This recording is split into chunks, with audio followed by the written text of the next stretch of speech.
By our powers combined, we are the Seekers! Hey, let's go! Marcus, let's go! Remo, let's go! Charles, let's go! Ray, let's go! Sax, let's go! Go, go, the Thinkers! Brains, chaos, and jokes collide! Go, go, the Thinkers! Saving your thoughts from... Go, the Thinkers! I am protesting this intro Why? Why? because "Let's Let's gay" gay. is said over me. There's nothing. perfectly There is wrong with nothing wrong with it. Yeah. Sorry. Are you saying see there's no something problem. wrong with gay? Yeah, Yeah. there's something wrong with it. I am not gay. Have you Why tried are you though? gay? Have I tried? How do you think I know I'm not gay? He tried. What a stupid question. No, I'm just kidding. Look, I'm just saying it's probably easier to change you than the intro. You know, fair, I Yes. suppose. Change it. That's it. Sorry. Oh, Beamer's Change in love comes with a with girl. him. No. We're done. Sorry. I have The to break intro it off. says you're not in love with a girl. Yeah. So sorry, Toots. I'm going to get out of here. So I gotta be a Find myself a thinkifist. man. I got to be a thinkifist. Yeah, a thinkerfist. Everyone got a Thinkerfist. thinkerfist? Yes. Raise your thinkerfist. Thinking of Yeah. fists? Right, guys. We're in the special place. I am imagining. I can think of a logo right now for that, and that's just the Black Lives Matter like fist, but with a big brain coming out of the fist. I think this would be a great idea to draw. Big brain. I'm gonna have to do that. Hey, PP. Hey, what's up? Where's Charles the Peter? Dexpert? Charles, I think, is protesting. No, Charles might be a bit late or just not around. So, but I love that Dexpert. How did I not come up with that? Probably because I'm not as brilliant as you. Thanks, Rosales. Are you a Rosales. Dexpert yourself? Rosales? Are you high in Dex? Yes, Uh, yes. Hi, Gray. Thank you for coming. Hey. Oh, thanks. But Gray, Viewers how are like- you here and in the chat? In two That is a places good at question. once? I'm scaring Are you- myself. I wish I had protested this. If I had known that I was the only one to do the homework, I would have definitely not. I shown up. tried. I am not. I happy about that. tried. Bimo did it. Right? Bimo, No, you he did all of it. didn't. A single episode. Oh, a single episode. And even that, Uh, he said what I learned from the video. So I think he just watched someone's video on the first episode. I don't think he even watched it. I could only Well- find the first video for free outside of Netflix. I don't understand that. What you just said. It's fine. Disavow. But that doesn't matter, Gray. I think we can still talk about it because I'm gonna watch it anyway. I don't think there's spoilers because I know the story about the guy.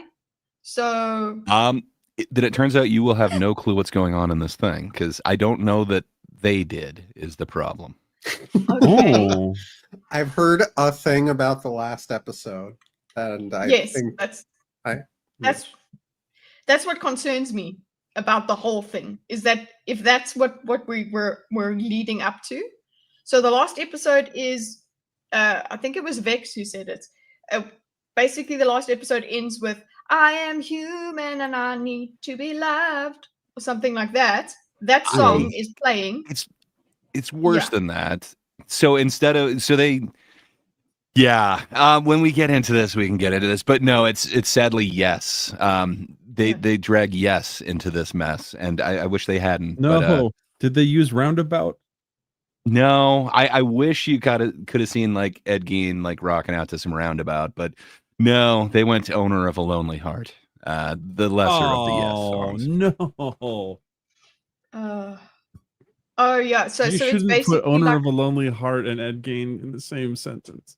no, but that's basically it's kind of saying the message there is like, "Aw, Shame. He was so lonely and misunderstood, and that's what I'm getting from it, Gray. It goes so much further than that. To just do. talk about that one episode would be, it's doing it a disjustice. But Okay, well, I'm hoping that Charles shows up Disjustice. and he gets to talk about it too, because he's beheld the beauty, the phenomena, the miracle that is Monster Ed Gein. Is this Charles's what is it, Joker 2 for you? Like, is he lauding it as a fantastic musical? no. No, but he's He going hates to. So first off, how dare you? Second off, that was like the second best musical of last year. I mean, come on. Oh, okay. But no, nobody likes this. I don't know who this is for. It's going to piss off the horror crowd. It's going to piss off the true crime crowd. I don't think anyone's going to like this. And I think the LGBT community is going to have an issue with it too, because Charles pointed out something, but they seem to have a weird, no, everyone bad seems to have a certain proclivity in a weird way. So But it's not a good depiction of anything. Oh, so they I just thought like that's- bank off of evil people and tropes. It's so Huh. weird. I guess I keep scratching the surface without actually complaining about this thing, but man, I am excited to hear your guys' opinion, although apparently you didn't watch as much of it. But we had that previous talk about Baby Reindeer, where the guy makes a fictional story. It says this is based off true events, and then he fictionalizes every event, every situation, every conversation, and he changes the names. Here they did the exact opposite. They fictionalize every single event, but they keep the real name. They keep real locations. It's so strange, but they don't call it like a true story. So it's different, but man, did they take some liberties. I wonder what that means for the reception of, like, you know, relatives of his victims and things like that. That's the thing with true crime. We've had that kind of discussion. Yeah. Well, and that's the thing. They're using real names, and there's one person, Adeline. They just completely throw her under the bus, and just everything is basically her fault. She's the neighbor. So she introduces him to the comic and gives him the pictures. Okay, yeah. But so literally, they have her the impetus for every single bad thing that he's ever done, and it's very strange. And in actuality, that is not the case. So I don't know if her estate would sue. I think she lived up until like 2000 or something like that. But yeah, it's bad times. Yeah, and I mean, he is also the thing that they're using Charlie Hunnam, which is that's a very handsome man, and Ed Gein is not a handsome man. I mean, I thought he was not good looking, but in the last couple days, I did look up a couple more pictures of him, and I don't know, younger, he didn't look horrible, but they certainly Hollywooded up every single character in here. Like, everyone is more homely than their counterparts, every single role, and it's weird what they decided to do. I think with the he has a height advantage.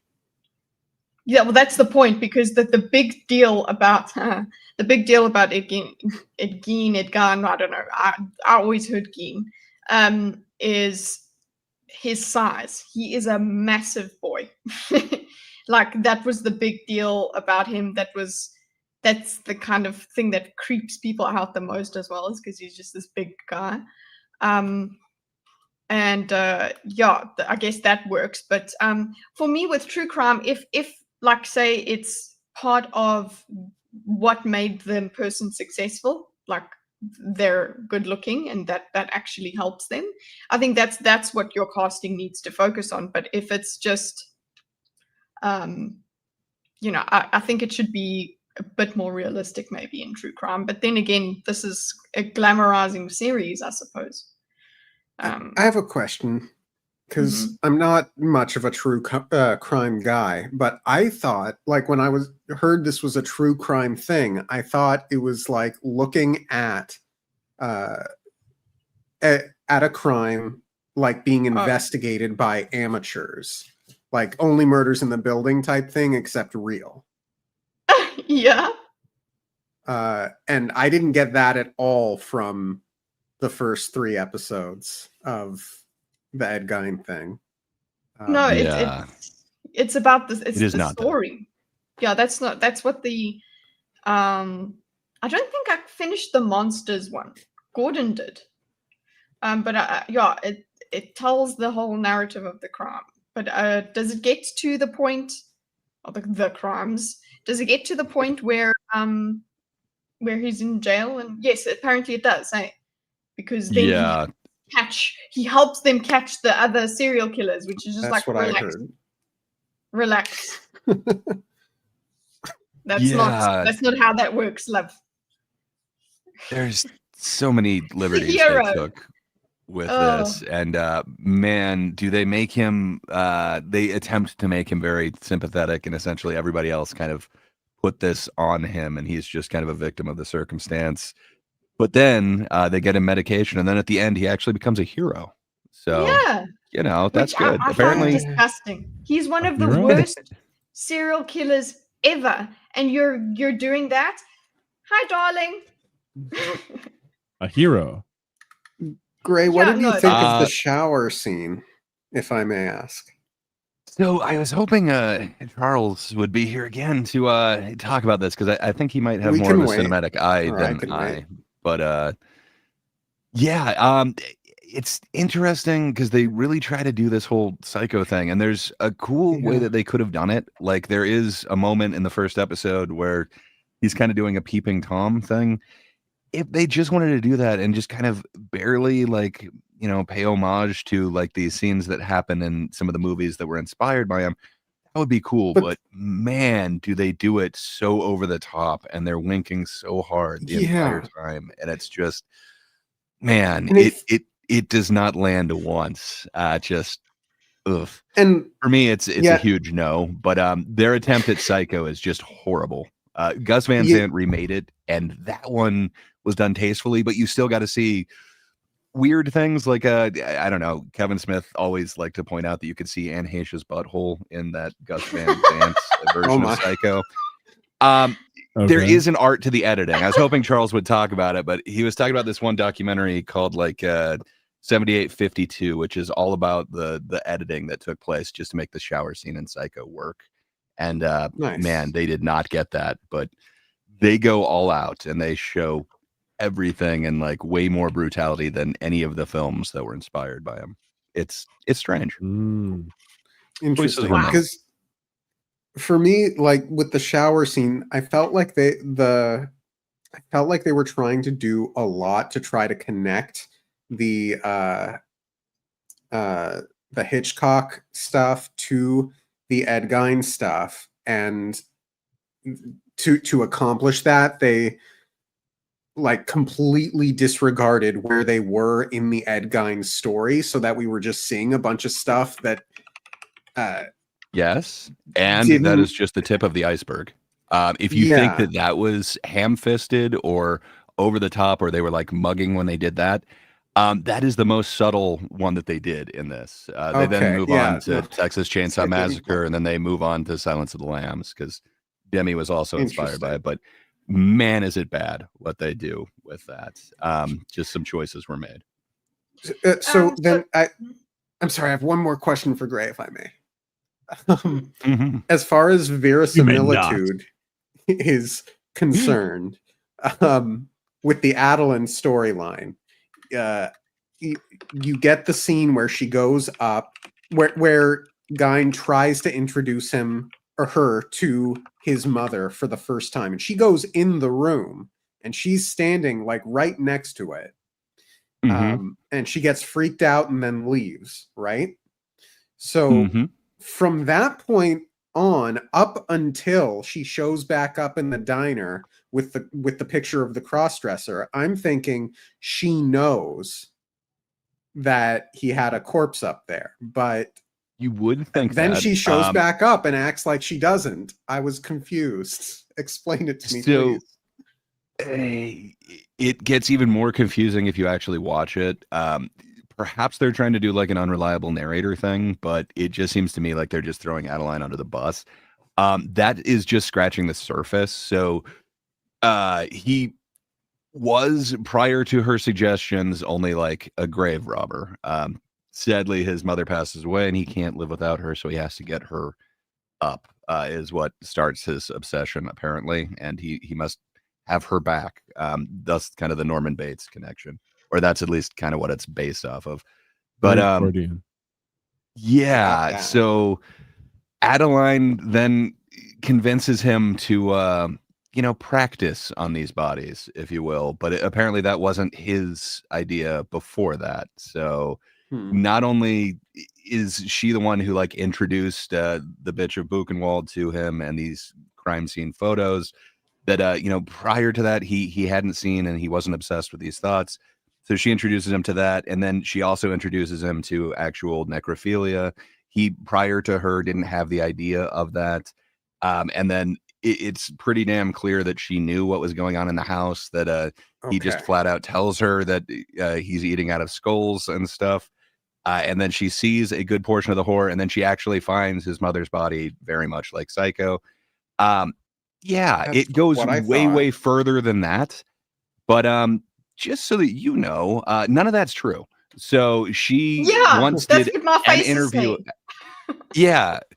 So she once did an interview right after the thing, and apparently she was misquoted, where she was supposedly saying she knew him for 20 years. She is a neighbor, but they briefly dated, and they apparently twisted that to say that they've been dating for 20 years. She immediately tried to reach out to other like newspapers, and within like a week, she had a second one that said this is completely full of errors. They completely took everything out of context. I dated him. I've known him for 20 years. I dated him briefly for about 7 months, and that was sporadically. I've never been into his house. We just went out to like the diner and got milkshakes or whatever. And if she really was this like mastermind that it really makes her out to be, and it goes so much worse than that. That's just scratching the surface of the bus that it throws her under. But yeah, if she was seeking attention or anything like that, it was like 50 years from when the Geen thing happened until she died. And she never recanted her story again from that second interview, saying like, I didn't know the guy. I've never been in the house. I had no idea what was going on in this. But interesting. In the actual show, they make her obsessed with like crime scene photos. I don't think you got to the one where she's trying to get a job as a crime scene photographer. Basically, they give Geen, he is the inspiration for every horror movie ever. And it seems like possibly also including Nightcrawler, the dude who's like obsessed with the mutant staging crime scene photos and stuff. I wish it was him. I would be so much more entertained if Nightcrawler the mutant were there. It's just Catholic. No, the Gyllenhaal film from about a decade ago, I'd say. Well, guys, I want to read. I want to read this article. So, Gray, if you can give your insights as to, what it felt like to have these different. Did you know the story beforehand as well? Sort of. Like I knew the broad beats. I didn't know like, for instance, Adeline's involvement or like the extent of it. But I knew the thing with his mother, and then I knew his furniture and his hobbies. But yeah, that's about it. And then the other thing is that he is not a serial killer. He's only been convicted, I think, of 2 murders, and that's it. They're the only ones that are completely tied to him. Everything else is speculation. And then, man, it's so weird because there were so many awesome horror films that were inspired from this, and they kind of took elements of his story and then made something amazing with it. They took it and then created. Instead, what this does is literally just steals from those things that created stuff and then puts it right into Ed Gein's hands in a weird way. Like they literally give him a chainsaw and make him run around just like the dude from Texas Chainsaw Massacre, even though he's never touched a chainsaw in his life. It has nothing to do with that. That's not what inspired that movie. It's just the Leatherface thing. Oh, okay. Well, let's see if how this was mentioned here. Okay, Netflix's Monster series is one of the streamers' most popular shows. Yeah, well, we still have our memberships. Began with a dramatization depicting the life and disturbing acts of serial killer Jeffrey Dahmer. That was what my question, was going to be. It's just reminded me, Gray. Did you watch the Dahmer one? I did watch the Legit. Dahmer one. I liked it. I thought that they were going for an interesting tone. It seemed like a lot more realistic. It didn't seem like they took Yeah. as many liberties. And then I Yeah. heard nothing but bad things about the Menendez brothers one, so I didn't end up catching that one. The I watched the Menendez, Zac I think they went Efron this. Yeah. the what's it? The Menendez one was very focused on just it tried to it went with their story, which is they were abused and therefore that's why they did it. So it made that story. I think that's why people were like, whoa. So this one, I think they've gone. This seems to be the most egregious in terms of Out of liberties. the two that I've seen, yes. It's beyond the pale. It's so in poor taste too. Okay, so if you hadn't heard of Ed Gein before, blah blah blah, we got this. Okay, so now let's just go to who was the red. What is the real relationship between this? I suppose we should go here. But let's see. Born in Wisconsin, blah blah, 1906. Edward Theodore Of course, Gein he's was from Wisconsin. the second child of George Gein. His father died at 66 due to heart issues, prompting Ed and his brother Henry to take on greater duties to keep the household afloat. He grew up in a fanatically religious household, being preached Bible verses, largely Old Testament verses about murder and sexuality, regularly by his mother. So it's like, yes, that's the main thing that we get from podcasts and stuff on him, is that he had a very restrictive upbringing. Very sheltered religious Yeah, household. Yeah. Yes. Yeah. I will say the big lesson I took away from 3 episodes was don't be an abusive mother. Yeah, try to avoid that. But it's so strange because they also put a lot of the responsibility on the mother, but they don't talk about the father at all, which is really weird because I guess he was a successful businessman. He owned a store in town, and then he just kind of sold all of that and bought this farm kind of on the outskirts. And then apparently he really fell into the bottle hard, and he was an abusive alcoholic as well. And they do not talk about him at all in there. But as long as they're giving him every excuse in the book, I mean, he also had an extremely alcoholic father who beat him. Why not include some of that? But no, we just got to throw Adeline under the bus. So Augusta would impart to him the belief that women are inherently promiscuous. This is the main thing that people focus on. It's the main story. That's even in the normal true crime, they do talk about the mom as kind of a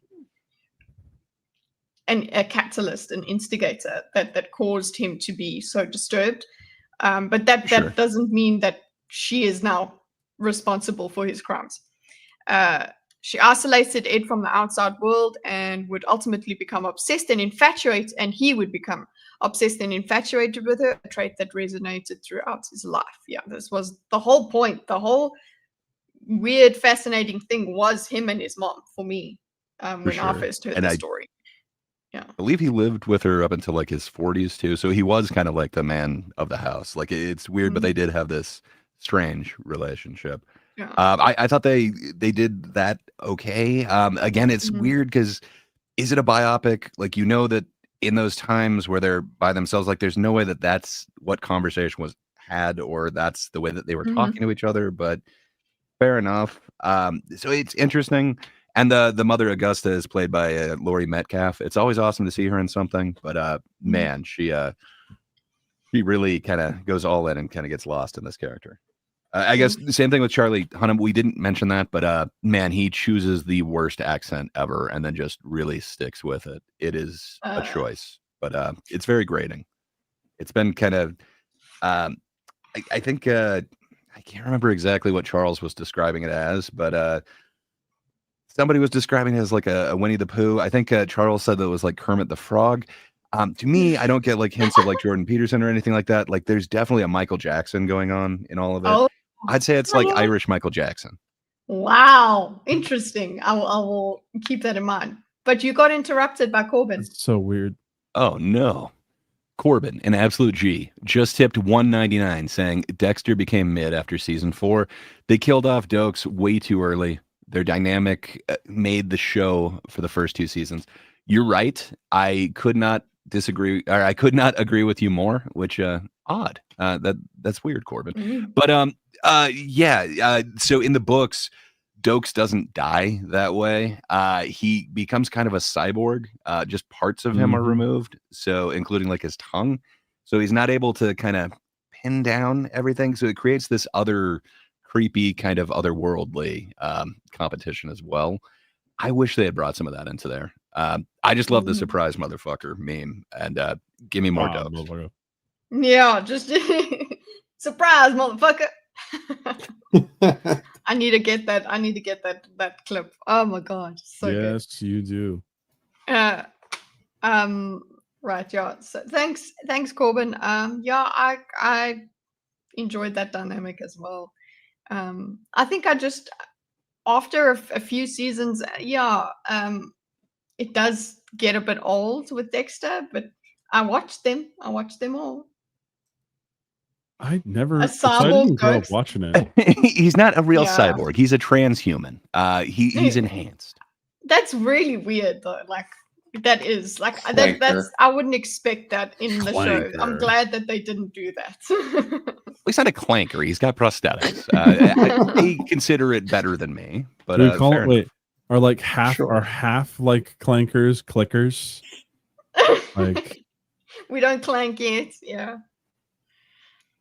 Right. So going back to Ed Gein, the major turning point in Gein's life arrived when his First of all, we had his brother died. The death occurred in 1944 when a fire on their property got out of control. Henry was found dead in the rubble. So what does the show do with this? It takes a definitive move. So some people have speculated that he is responsible for his brother's death. Mhm. It's a little unclear. The show goes in definitive that yes, his brother was his first kill, and it's because his brother was Okay. talking shit on his mother. But Oh. that is Trying to unconfirmed. rescue him from his mother. Yeah, trying to be a nice guy to him and tell him not to listen to his mother. He couldn't stand to let him do that. But his brother was found near the fire on the property. Hard to And it was a say. bruise. Some people Yeah. did say that there was possibly more rigor mortis or whatever than should have been there if he had just died from the fire recently, but unclear. It was cold out.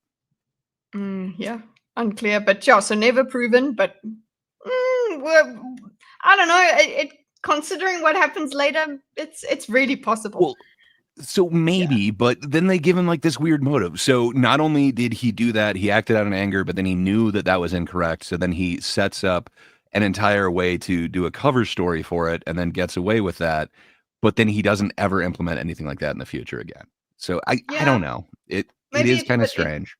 But it could be because it's his first one, maybe, and it's I don't know. Could be. They- He they- just doesn't try to hide anything in the future. Yeah.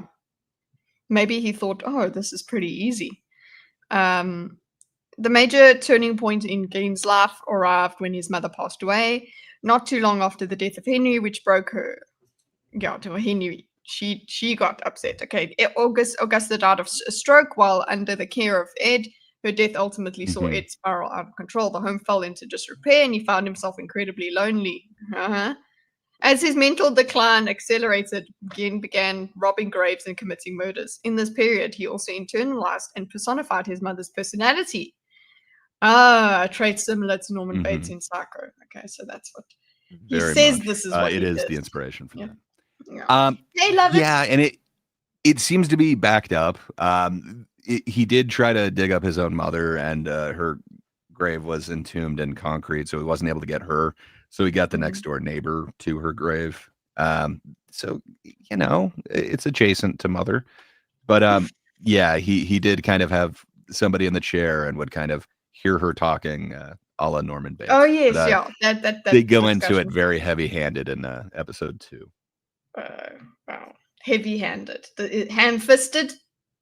Yes, very much Oh, so. for fuck's sake. Nothing here is done with subtlety, and it really sucks because there is a scene that they sort of use in the show, but it feels like it's wasted. So they combine the scene of his mother's stroke with a scene that he remembers. So there's a bunch of kind of lost tapes that well, they're not lost, but they're interview tapes that are online. You can find them. I listen to them on YouTube, and you can hear Ed Gein's real voice. But he kind of recalls this incident where his mother took him to an adjacent farm to get payment because she thought that they were owed $10. They use that part in the show. And when he gets there, this guy is trying to, in the show, drown a puppy. Apparently, it's much different in the actual story. When they got there, the guy was beating this dog like senselessly, like horrifically, and he wouldn't stop. And apparently this is one of the most traumatic moments for Ed Gein, but it's not because of that dog. It's because of his mother's reaction. And again, it's not because of the dog. It's because a woman came out of the house to try and stop the guy from smashing the dog. And that wasn't the dude's wife. So he saw her as a harlot, and this was just beyond the pale to her. And it sent her into convulsions, and they had to leave immediately, and it traumatized her. So she was very devout in a weird way, but they still don't use like the elements of that. Instead, they turn it to that's the incident that gave her the stroke. And no, even then, I think they could have made it more formulated. They could have formulated what would make something like this. And instead, we just get little snippets, and she's just religious and overbearing. Yeah, like that is a key point though about her. If you they've just said here, Old Testament stuff. Like in the Old Testament, there is so much about adulterous women. Like they could have scenes of her quoting those things. Like that would have really, really built this into his psyche, because that's exactly what happened. And also it would have developed to the point that, yes, that would have disturbed her so much. His awful crimes range from... That's the part that disturbs you, not what's happening to like a living to the dog. Yes, that's a big... No, that's a there's no shock collar on them. It seemed apropos. That was before shock collars, but the... No, but that actually would have been disturbing for the disturbing enough for the audience, right? Show it to them. They're going to be disturbed by that. Why would you make it just it's normal dog beating? Like, no, it should be no. It's not that he didn't. He was upset about the dogs, or they were upset about the dog. Make it that contrast is so spooky and horrible. Fuck this show. Okay, he confessed to the murders of 2 victims, Mary Hogan's and Bernice Worden, and also suspected of other killings, such as his brother's death. We know this. Who wrote this? Like, it's up there. Anyway. Gein would frequently visit graveyards where he would dig up and skin corpses, wearing their faces as masks. Like, where does he get that from? So the bitch of Buchenwald. So she is kind of I forget the name of the movie, but they did have Kate Winslet play her in one of them. But she is the one who's known to take favor with certain inmates in the concentration camp and decide that she likes their skin. So she made furniture out of it, including like lampshades. And apparently that was a huge inspiration to Ed. They made like pulp comics of it back in the 50s, and that was his introduction to it. And apparently it just really stuck with him. So he got this idea. He also mutilated cadavers and crafted furniture from their skin. His necrophilia extended to creating suits and masks for the skins of female bodies, reflecting his desire to embody women, especially those who resembled his mother. He had this need to be inside his mother again, from what he was saying, and he figured that was the way to get what he needed. I'm so interested in what that ad on the right says. It's about a mall. When the police raided his home, they found many corpses and instruments for mutilation. They also found numerous books on anatomy and books containing Nazi references and wartime atrocities. Okay, so that's what you're talking about there, the wartime. I mean, he must have. There was actually somebody in Auschwitz that was collecting tattoos. One of the doctors was actually collecting tattoos for his collection. Yeah, like. Ugh. He had a morbid obsession and fascination with the macabre and the human body. Once his acts became known, the titles Butcher of Plainfield and the Plainfield Ghoul.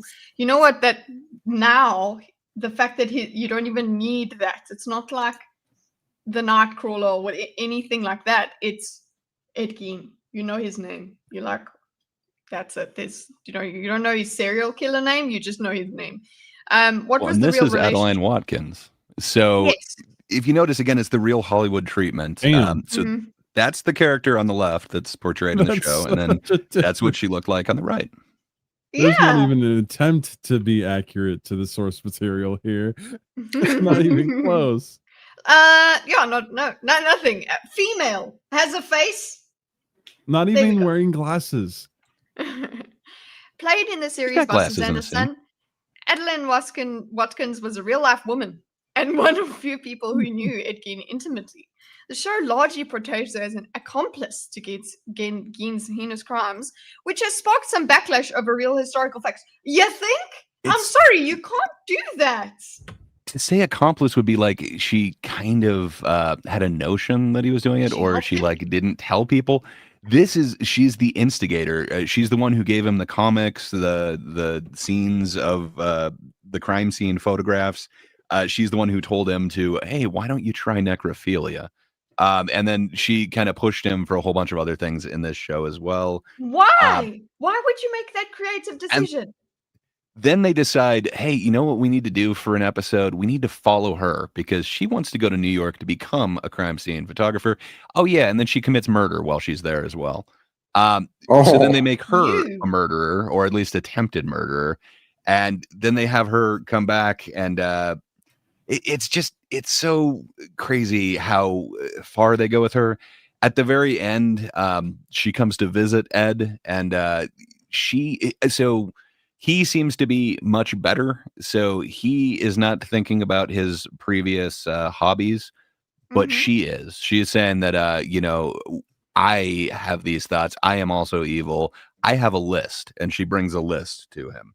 And it is a forever sleep list. So it's just weird. They make her completely irredeemable, but she instigated every single part of this for him. It just makes him so much more sympathetic. He just went along, but she's the mastermind is kind of how they do it.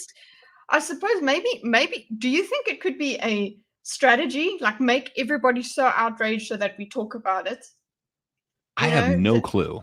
I would like to see where this article is going on it, but Yeah. man, if I had her estate, I think I'd be looking into my options on this because it is beyond the pale what they do to her character. Like this sounds like quite an understatement. Largely portrays her as an accomplice to which has sparked some backlash. Like I hope you talk more about this in your article.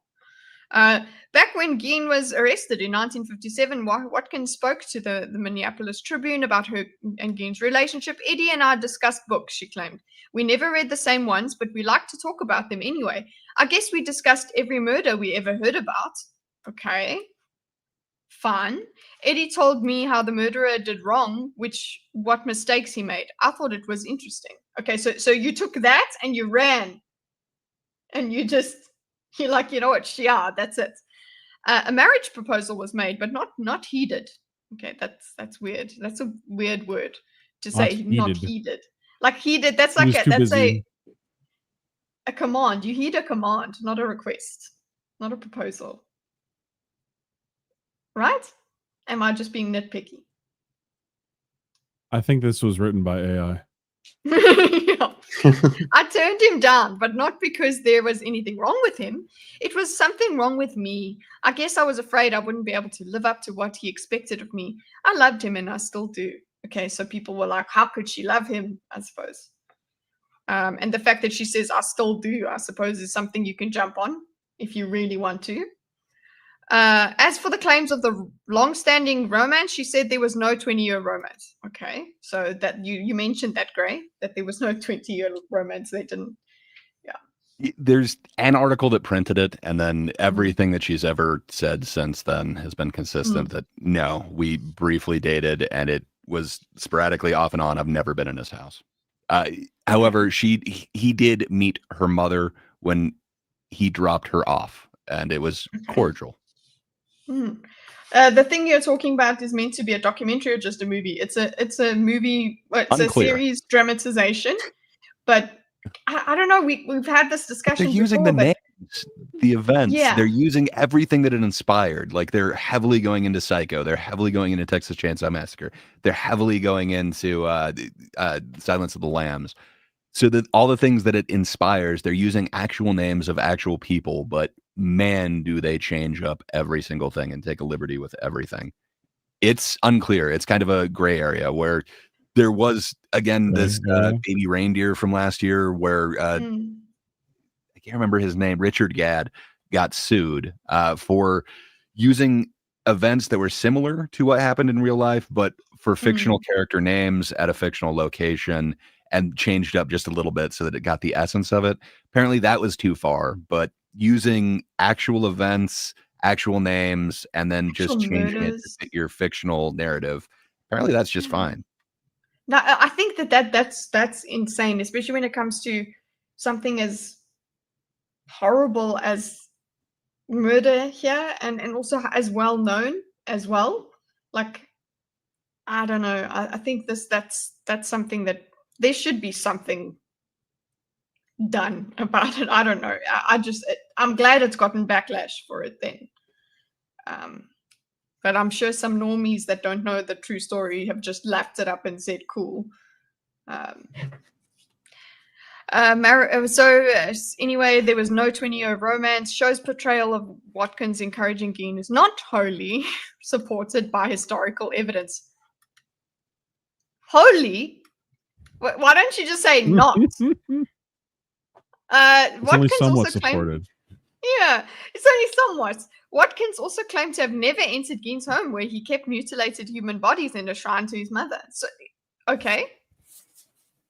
Again, if she were looking for notoriety, Oh, publicity, why wouldn't she at any point in her life like come back and say like, yeah, I did know about it, or give a tell-all or anything? Like, again, she died in like the 2000s, so the serial killer craze was big up until then. She had ample opportunity, and there's been many movies about Ed Gein anyway. So while Gein himself is the central figure of the series, it also explores how his horrific deeds inspired some of the bleakest and most brutal films in history. I feel like that's why do you need to go on to that? Why would you need to do that? Like, I don't know why. Like, it sounds like that's taken precedence over the actual telling of the real story. That's so boring, actually. Like, I'm not boring. It's like, it's so lame. That's what I want to say. Lame. Alfred Hitchcock's seminal work, Psycho, Tobe Hooper's Slasher, The Texas Chainsaw Massacre, and and then Silence of the Lambs, as you've said as well. Norman Bates in Psycho seems absolutely inspired by Ed Gein. Fine, but you've got Ed Gein here. Your story is about Ed Gein. But it's not just that. There's a whole lot of other like pop culture references that it also like brings into this, and it kind of puts that directly at Ed Gein's feet. They have a couple times where he stands there menacingly. It seems very close to Halloween to me, that it's kind of a Michael Myers like thing, but it's not as over the top as say the Leatherface thing. But just it is a big theme that he inspired everything in this world. In terms of character, the similarities are remarkably striking. However, when it comes to specific plot elements, both Hitchcock and screenwriter Joseph Stefano added major scenes that didn't happen in Gein's life. Yeah, the movie is fictional after all. Yes, the movie itself is fictional, but I don't know what is your aim here with the series. For instance, the Netflix show contains a scene reflecting the iconic shower scene in Psycho, but the scene itself was not based on a specific murder that Gein committed. So that's just, to me, that's just like, fuck you, man. Why? Why should you do that? No doubt it was added for dramatic license. Yeah, it's a jerk off. He's jerking himself off in that way. He's just like, look at this. Look, I can make a shower scene. As for the original, yeah. It goes so much further. Again, those last two episodes, they put everything else to shame. Like, if you thought that they were shameless and ham-fisted there, just wait until you get to people that he inspired, not just the films that he inspired. And I'll just the serial killers. And I'll just pipe up to to restate, I did not like the shower scene in this because I think it took away from the narrative. I didn't see see what adding the scene really added to the experience, at least not at that moment. So even in what you've seen, you were like that's that's what I think Gray means by ham-fisted as well. So it's just like, here's a scene, here's a shower.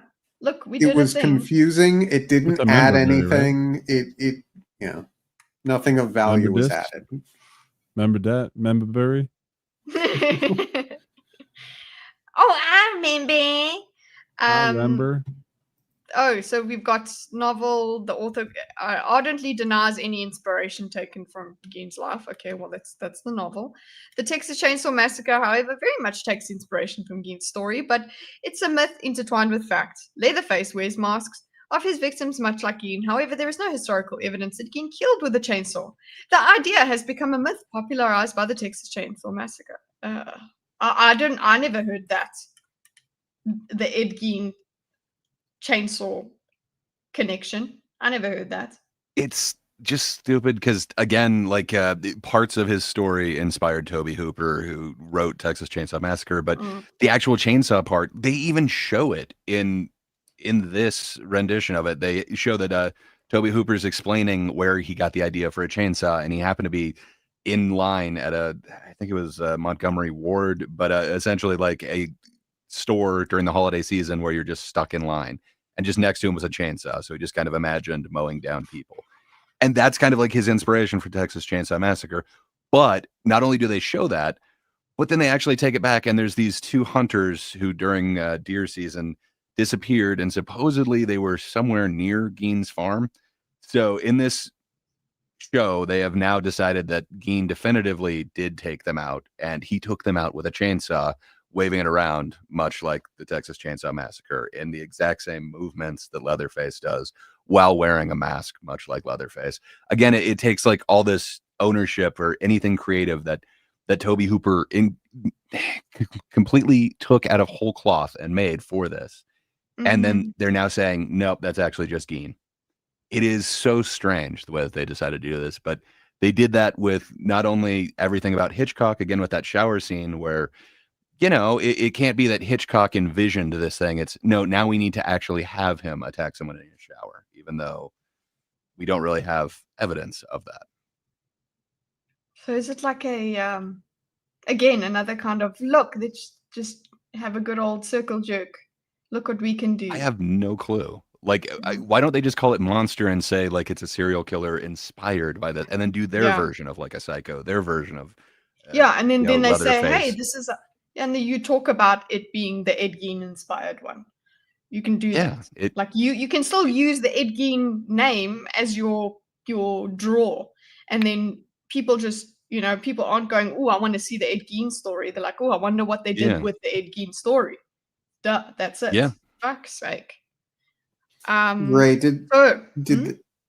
Gray, I think sometime around episode 3, they were pushing hard on this idea of this is humanity as it is, and you contribute to it because you can't look away, or something like that. Does that play throughout the rest of this the show? Sort of. So Charles kind of got that message. I didn't. Perhaps I'm dense, but there is a future. There is a future part of this where, again, the Adeline character, they once again decide to throw her under the bus. So there is a person that Gein was convicted of killing, and that is the hardware store owner. We might get into that a little bit later, but it's Bernice Worden is her name. Bernice Worden's son happens to be the deputy to the sheriff. At her funeral, all of a sudden, Adeline decides that she is now a reporter, and so she starts asking really inappropriate questions to the son, and just kind of like re-traumatizing him after he found his mother literally strung up in a barn. Wow. It is really distasteful. Also, never happened. They just want to make this Adeline character just horrible. Which reminds me of the time a man on the street was talking to people, and they thought that the movie Titanic was a true show slash story slash documentary. I mean, there was Is a this boat. comparable? Like, yeah, there was Kind at least of. a boat, and there's that many people, but this is an individual. The name is there. I think it I wasn't would like like to think, Rose of the Titanic or something, you know. but I would like to think that there are some scamps, who got in under steerage, who are willing to paint you like a French lady or A whatever. French lady. I'd like to think that went on. I'd like to think that, the band did play the entire time until they went under, but I don't know. I guess similar, but I don't know. In that you still get the actual story that there is a boat, Yes. it hits an iceberg, it sinks. There, it's just superfluous stuff around it. This would be like changing or using the name of the boat, but then completely changing everything, changing the location. Yeah, they went. I hear They what you're didn't hit an saying. iceberg, or they did hit an iceberg, but before they did, there was this guy that was like, "There's an iceberg. I'm going to turn towards it," like something like that. Yeah, Some and there big were change. elements in that. If I remember right, there was a family who was quite upset with like the estate of one of the people who was, I think it was the captain of the Titanic. They painted him in an unfavorable light. I can't remember if it's like he got on the boat before people or he didn't go down with the ship. Something that painted him in a horrible light. Maybe, but I think it's much more akin to what Rosales is saying like Speed 2 is based on Titanic. It's like, is it? There's a boat. Pretty sure it sinks, but okay, so now let's get to the last one. One of the most surprising moments in the Netflix series comes when Gin, trapped in a psychiatric institution, in his final moments, assists investigators in tracking down serial killer Ted Bundy. This moment particularly surprised viewers, causing widespread confusion. Yeah. So it's more egregious than that. So yes, this scene does ultimately culminate in that. But right before that, they did one of the biggest, most offensive things that I can think of doing.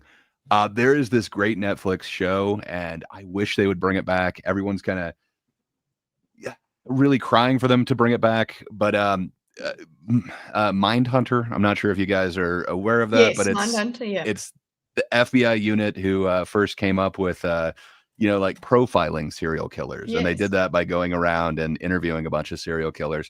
Well, they show a car that looks very similar to the type of car that was used in Mindhunter. It's very, it looks very similar. And they're showing two people who are dressed very similar to those characters, who look almost exactly like those characters, get out of a car.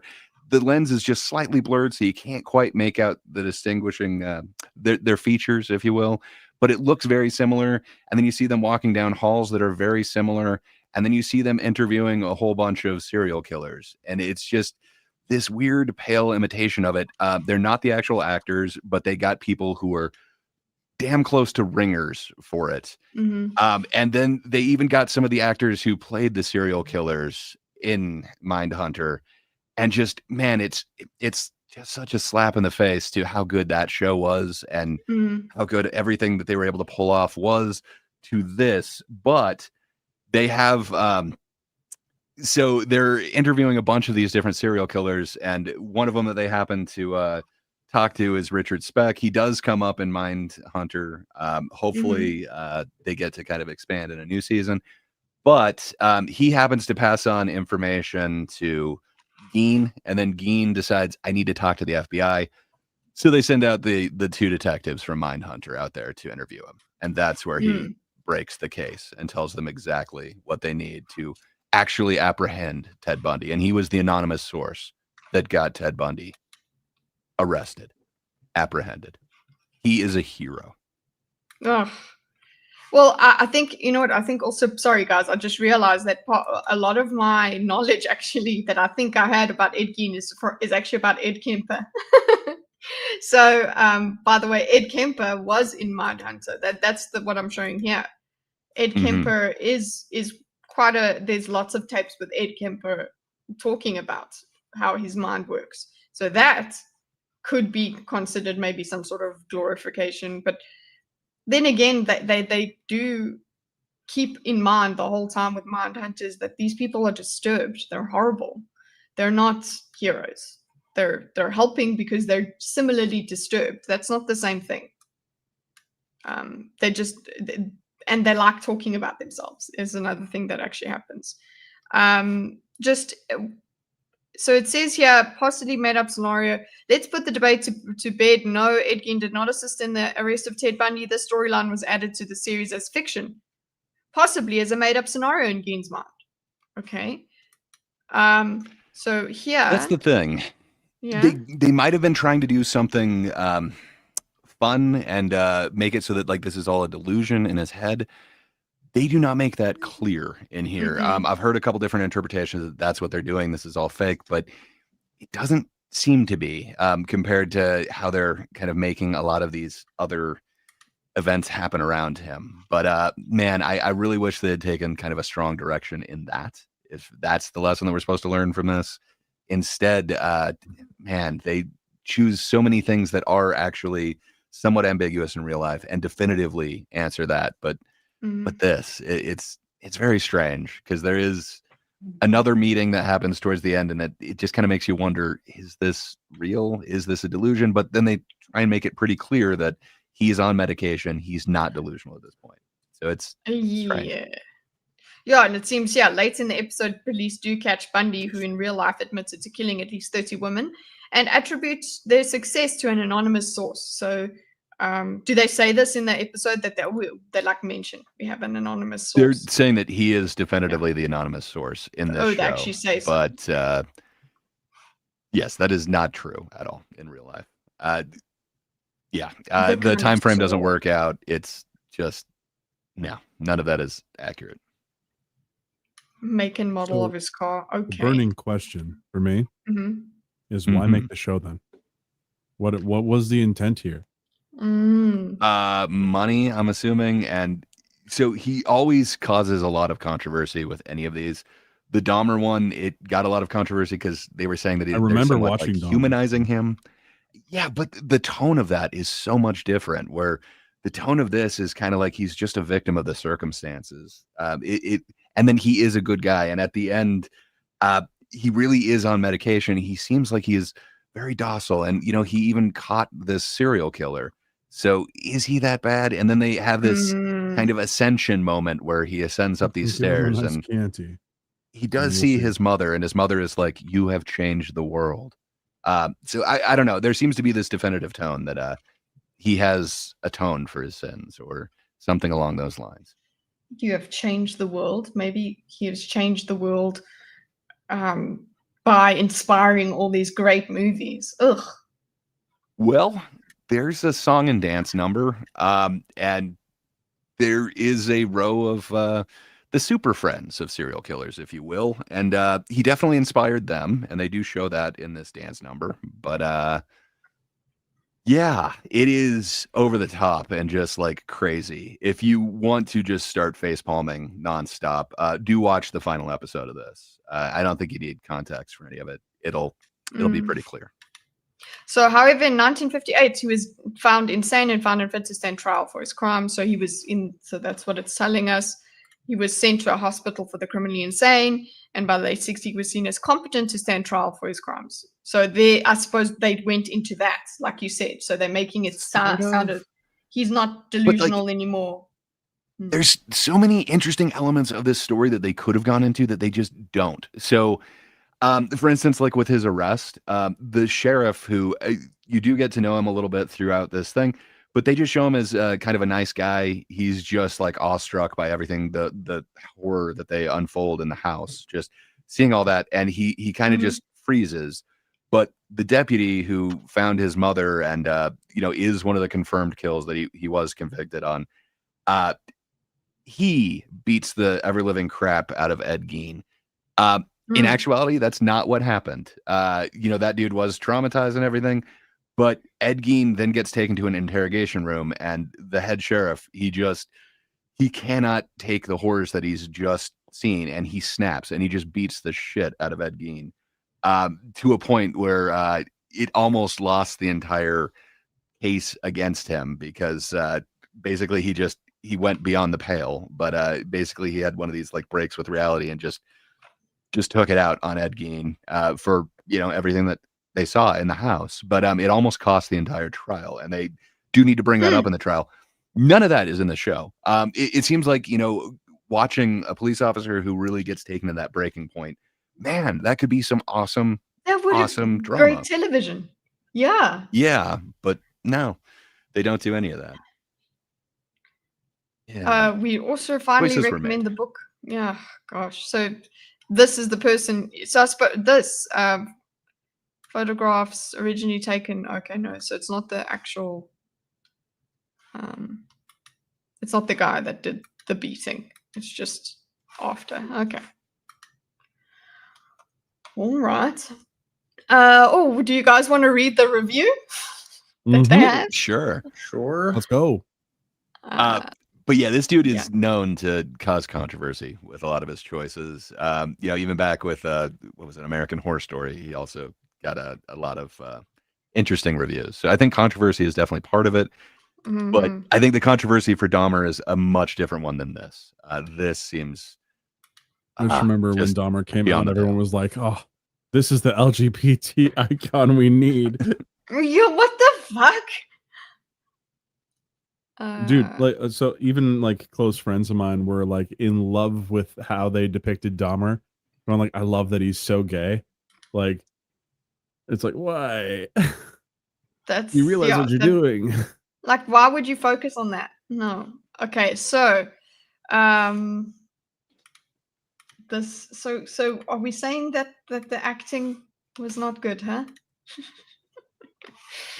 I think it's really the writing. Like Charlie Hunnam, he disappears into this character.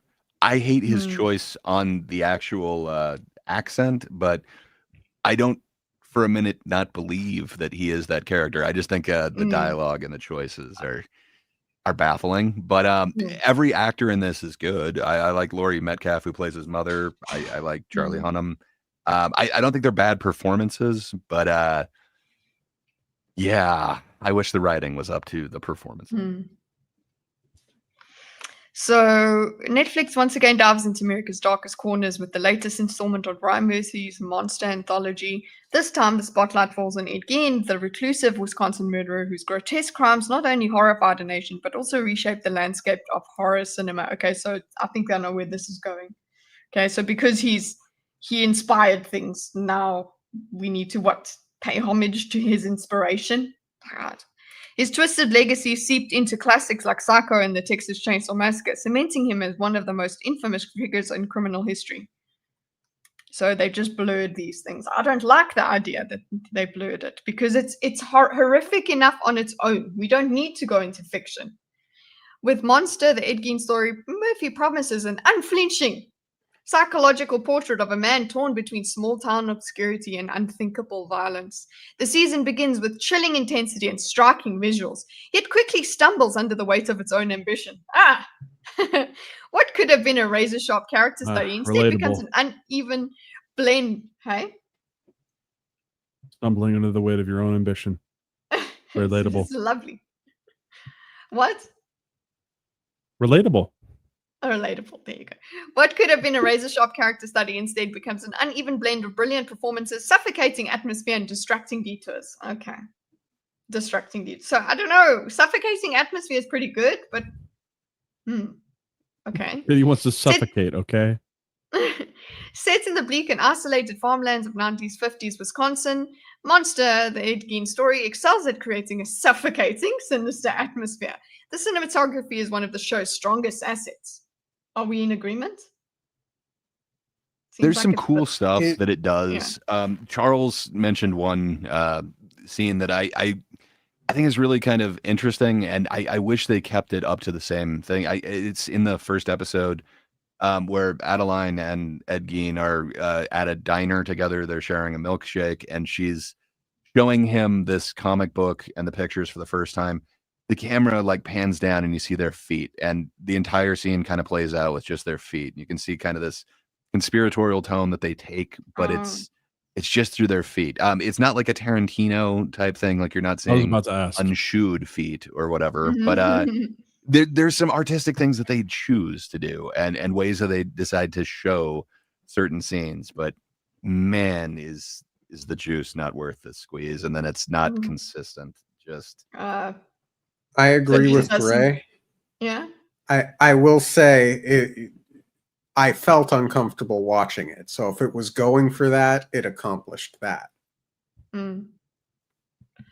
Okay.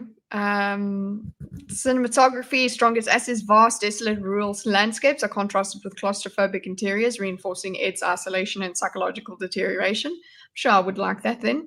The lighting and sound design echo this dread, making even quiet scenes feel unnervingly tense. So this unnerving stuff definitely got to Dorcas. This is why it works for Spooktober, guys. I know that doesn't have to be ghouls and stuff. It can be real life scariness. Charlie Hunnam's performance is undoubtedly the backbone of the series. Agree, disagree? he's good. Oh, sorry, I I'm do sorry. believe him as the character, and Yeah. there are a few unbelievable things, like you could get his physique from eating pork and beans. Come on, the dude has like 0% body fat, and he's pretty ripped. But still, his character, yeah, like I believe him as Geen. I just wish he made any other choice with the voice. Ed Gein he embodies Ed Gein with eerie precision, portraying a man caught between childlike vulnerability and unspeakable darkness. His soft-spoken voice, confused gaze, and sudden bursts of mania are disturbing, not because they're exaggerated, but because they feel alarmingly human. Okay. Hunnam doesn't just act Gein, he disappears into him. There you go, Gray. In doing so, he's not only anchors the series, but also proves himself a formidable actor capable of carrying even the darkest material with nuance and weight. I just don't want to see him this way. I love Charlie Hunnam. I just don't want to. Equally strong is Laurie Metcalf as Augusta Gein. Ed's puritanical and fanatically religious mother, her character is less a woman than a psychological specter looming over Ed's thoughts long after her death. Metcalf channels this with chilling restraint, crafting one of the most quietly terrifying mother figures in recent television. I want to see that. That's pretty cool. It's very important for that to be established. And both of them they have powerful performances.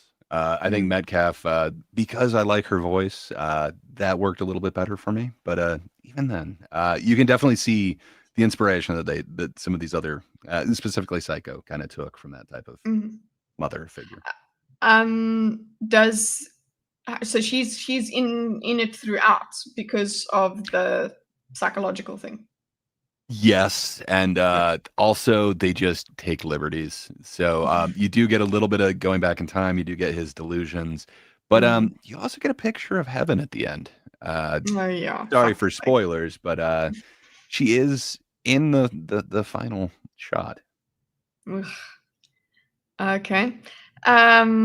Meanwhile, Adeline Watkins, played by Susanna Sun and presented as Egg's Gein's rumored girlfriend, adds an intriguing dimension to his otherwise solitary life. Mm-hmm.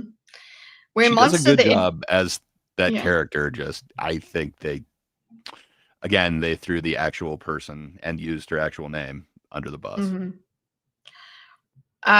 Yeah, that I can't get over. I'm not going to embrace it and be happy about it. Begins to unravel so the Ed Gein story begins to unravel in its attempt to blend true crime with horror film history. There you go. Rather than focusing solely on Ed Gein's life, crimes, and psychological evolution, which is what people want. Hello, it's interesting enough. Hi, true crime people. Hi. Is it? We're here. But do we have 8 We're a hours worth of massive a show audience. there? Because we're devoting like 3 hours to these movies. Yeah. I don't know. Do a mini series, 5 episodes, something. We'd still watch it, and we'd watch it broken. Rather than focus on solely on Gein's life, crimes, and psychological evolution, diverts into a kind of pseudo-academic examination of his cinematic legacy. Yeah, that's what you've described to us, Gray. So I'm not a fan. Maybe if I was that much in love with the movies, I would be okay with it. I don't think so. I mean, if Charles and you both very filmy people, and you wish couldn't he was here appreciate to it. talk about the gratuitousness that they, especially the last 2 episodes, they go for it. And it is so much more over the top. But what they did for the actual like films that were inspired for it, inspired by the events, that is horrible. But man, once they get to the serial killers that were inspired by him, just it is horrible and just gratuitous for no reason. They introduce Richard Speck. I don't know if you remember.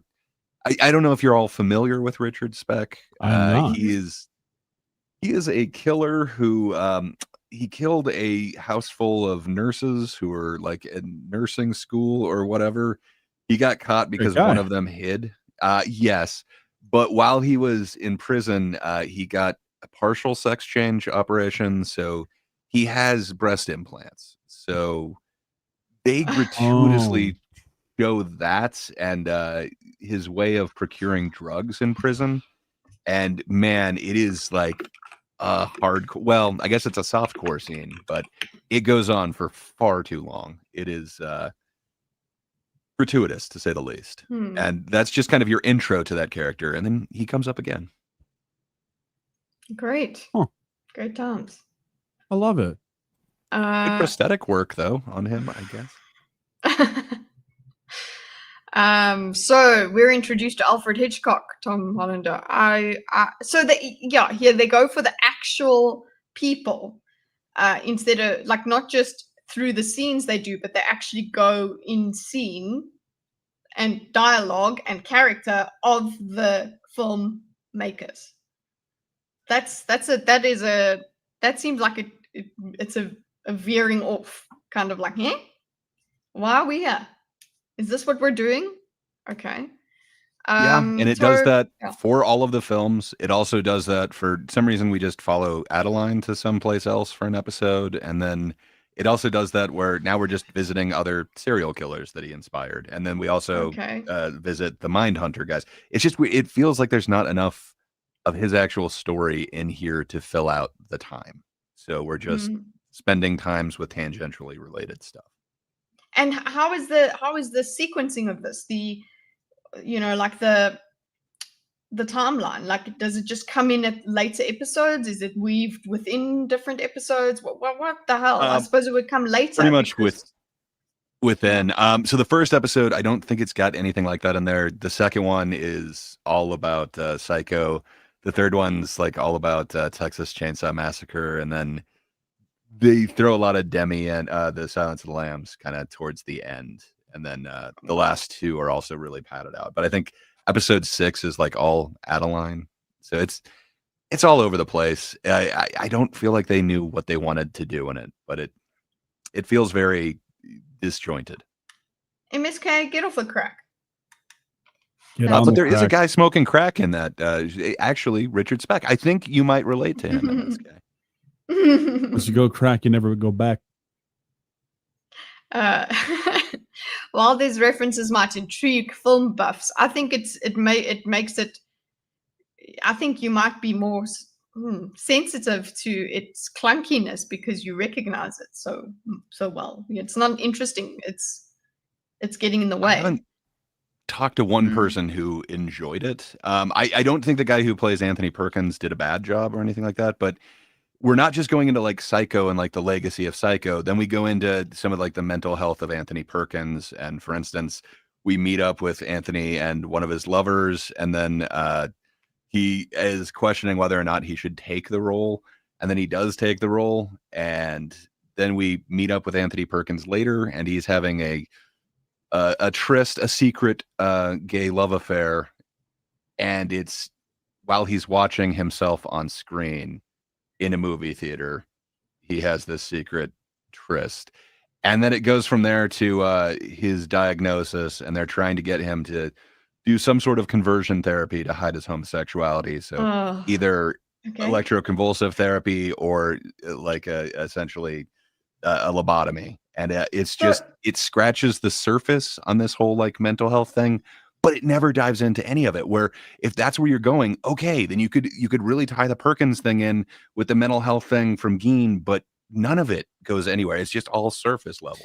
There's a message that could be had with what they choose here, but it's baffling what they actually did choose. Well, speaking on the messaging and the conversion therapy thing, there was sort of a strange thing going on, at least as far as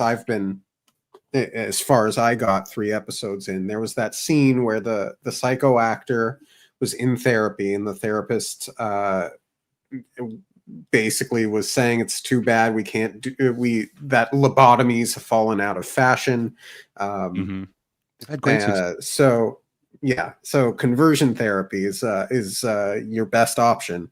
And I got the sense that intended messaging here was to suggest that this kind of thing is bad. It is, don't do conversion therapy, don't do lobotomies, because that's not good. But then it goes back to the Ed Gein storyline, and you really get the sense like the messaging is we need to be understanding of this guy and feel bad for him. And even there, so it kind of goes to how Anthony Perkins' life is just like ruled by this one role that he did in Psycho. And then, he's got this stint with conversion therapy or whatever to hide his true nature because he just can't get over playing this role. But they don't bring up the fact that he was in Psycho 2 and then he directed Psycho 3. Like, they're a big part of his life, but like it goes on and it has more of a legacy, but they just cut it off there. It's so strange what they choose to keep. Jeez. Well, they're now, they agree, this reviewer agrees, they're poorly integrated and often feel like a narrative padding. So that's what you were saying, Gray. It's like there's not enough stories, so they just put these in. And even when they do, it seems like they don't do it very well as well. For instance, the appearance of Hitchcock, initially compelling. Was it initially compelling?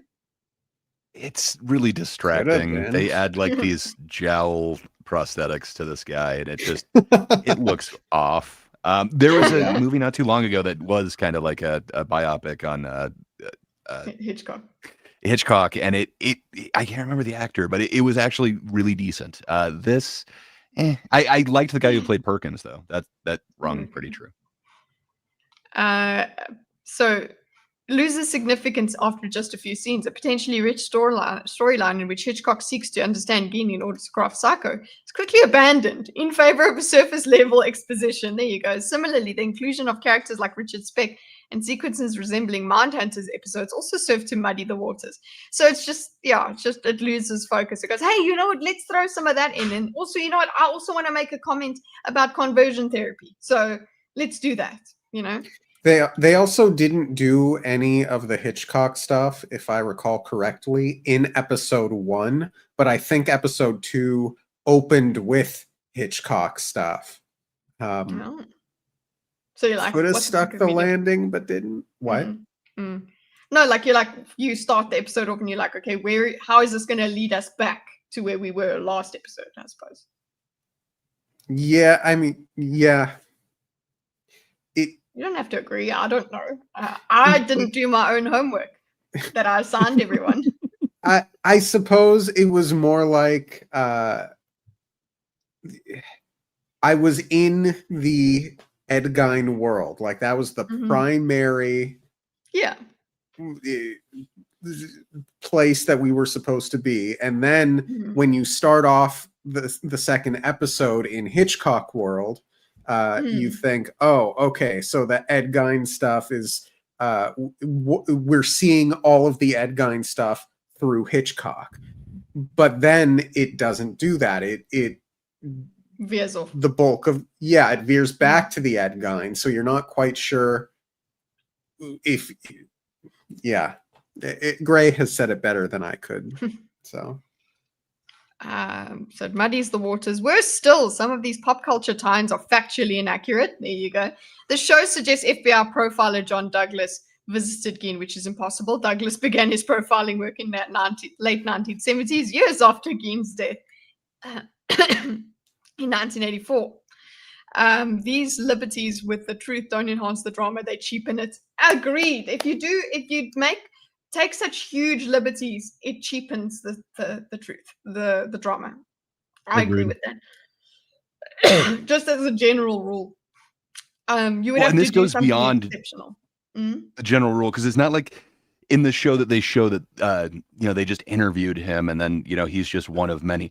He seems to really shape what they're doing with like the behavioral profiling or whatever. He just comes up with his own profile of what this guy, it turns out to be Bundy, what this guy would be doing. He knows the profile of Oh, what he his knows how to car would profile. be, and he tells them, this guy spends a lot of time alone. You're looking for a loner. And then both of the guys, the Mindhunter guys, they start like stroking their chin. They're like, oh, he's alone. As if they I never never thought had of a it that profile or way. anything like that. Yeah, it's just, oh man, it's so bad. Just go and watch Mindhunter, guys. Just go I've never rewatch. even heard of Mindhunter. Oh. Like You are before what's wrong this with this stream. society. It is great. Mhm. I just don't consume Netflix content. You Yeah, should. I know. And start with At 8 Like, I Mindhunter. haven't had Mhm. Netflix for like 10 years. Like, That could explain your I've missed lack so of much. Yeah, your lack Mindhunter. of watching it. So at 8 episodes, the series feels needlessly stretched. The first half is undeniably strong, carrying the same gut punch that Murphy delivered in Dharma, offering insight into Gein's upbringing, social isolation, and psychological torment. However, as the episodes progress, the plot is increasingly diluted by side characters, speculative flashbacks, hallucinations, and meandering subplots. Yeah. So the 3 out of 5. That's actually pretty high. Monster, Yeah. the Ed Gein story is not a failure. It's a completely competently made, well acted, and visually striking series that succeeds in certain aspects, particularly its tone, performances, and initial storytelling. However, the decision to turn Ed Gein's story into a meta commentary on horror cinema without fully committing to either true crime or pop culture analysis leaves the show feeling uneven. Oh, that must be so uncomfortable. I'm going to be I so feel like you uncomfortable gotta watching it. break out the quote from our very own Charles. Yeah. Yeah, the one that he said in the Thinkers Discord about What the did he show. say? Oh, okay. I'm can- done. Like, oh, go ahead. Say Go it. ahead. You say it. Read No, it. no, please go ahead. You got it in front of you, sir. So I'm done. Sigh. Watching quote Monster Ed Gein end quote for true crime elements is about as smart as eating candy for health benefits. I mean, There you go. vitamins do come in gummy form now. I'm just saying. So you True. could, yeah, it works. For viewers expecting a cohesive narrative in the vein of Dharma, this third season may prove disappointing. Its structural flaws, creative liberties, and over-reliance on cultural name-dropping dilute what could have been a rich portrait of one of history's most disturbing criminals. Agreed. It is a very eloquent way of putting all of that. I agree with every word they said. I disagree with their 3 out of 5. What would you put yours? Where would you put it? Charles made me rank In it. the garbage. Essentially, yes. Based off of performance alone and the way that they wield the camera, I would give it a 1.5. And it's just for those technical things. Just that. Everything about the story is trash. Okay. Yeah, I mean, there are we some watched... cool Yeah. effects, prosthesis type deal. So again, all technical stuff, but every bit of the story is very not compelling. That can't do the heavy lifting. You're watching a story for a story. So if the story's not working, your technical issues are not going to put you over the line into a good story. Structural flaws, creative liberties. Okay, despite its promising start and standout performances, it's ultimately falls victim to its own ambition. Charlie Hunnam is magnetic and the atmosphere is haunting. However, the series often trades substance for style. Okay. Yeah. The Menendez story, Psycho, the Texas shit. Now it's over to you. What do you think about it? Let us know. I down actually below. had no idea that Ed Gein was responsible, like was the inspiration for all of those different films. I had no idea. Come on. He made skin suits and lamps and chairs out of people. Yes, Furniture which is and why I suits knew and like people. Silence of the Lambs was like inspired by him. I didn't know Psycho was. Well, But apparently granted, directly, because if yeah. you have heard that song, "Goodbye Horses," apparently it was one of Gein's favorites, and he would just dance around tucked. Demi just stole that from him. It is Oh. known. What are we? Oh yes, I wanted to do something. Speaking of Mindhunter and profiling and all of this stuff, the fun times of how to classify a serial killer. Nice. We should. This can bring us into discussing. What do you call it? Discussing Dexter. Let's go to serial killers. Okay, let's do that. Yeah. While you're doing that, can I ask? I have a question for Gray. Since you've seen the entirety of Dexter, I've only seen. Yes. I've only seen. Have you like, even watched Young Dexter? I definitely did not watch Young Dexter. Watched I saw one a few episode of it. episodes of Dexter a long time ago, and Dexter was never really my thing. I was just never really into it. So when I see a You're not clip into- online of a person running with super speed, and I'm told that it's from a Dexter episode, What? what's Which going one? on? I am not familiar with that. Yeah. The clips I that was I'm told it familiar was with in mainly Dexter involve dogs. Resurrection. Dexter Resurrection, Super Dexter Speed. Res- No. Where would he be running? No, it's just running. I Maybe don't they sped up think the so. video. No, Maybe no, the no, joke no. was they sped it up. It was very much like a CW style. They're running with superpowers type of dealio, and I wanted to know whether that was actually in the show, if I was being fucked with, because I haven't seen it. I do not remember that. It didn't make it to meme level in my brain, if that is in the show. The only thing that I can think is maybe somebody sped up a version of like. I think there are a couple times where people run in that show, but nothing that Wait, stuck okay. out to Let me ask as a meme clarifying worthy. question then. Is there a scene where a woman is looking around at everything that is moving very fast around her in slow motion? Not that comes to mind. Okay. Let's see these clips.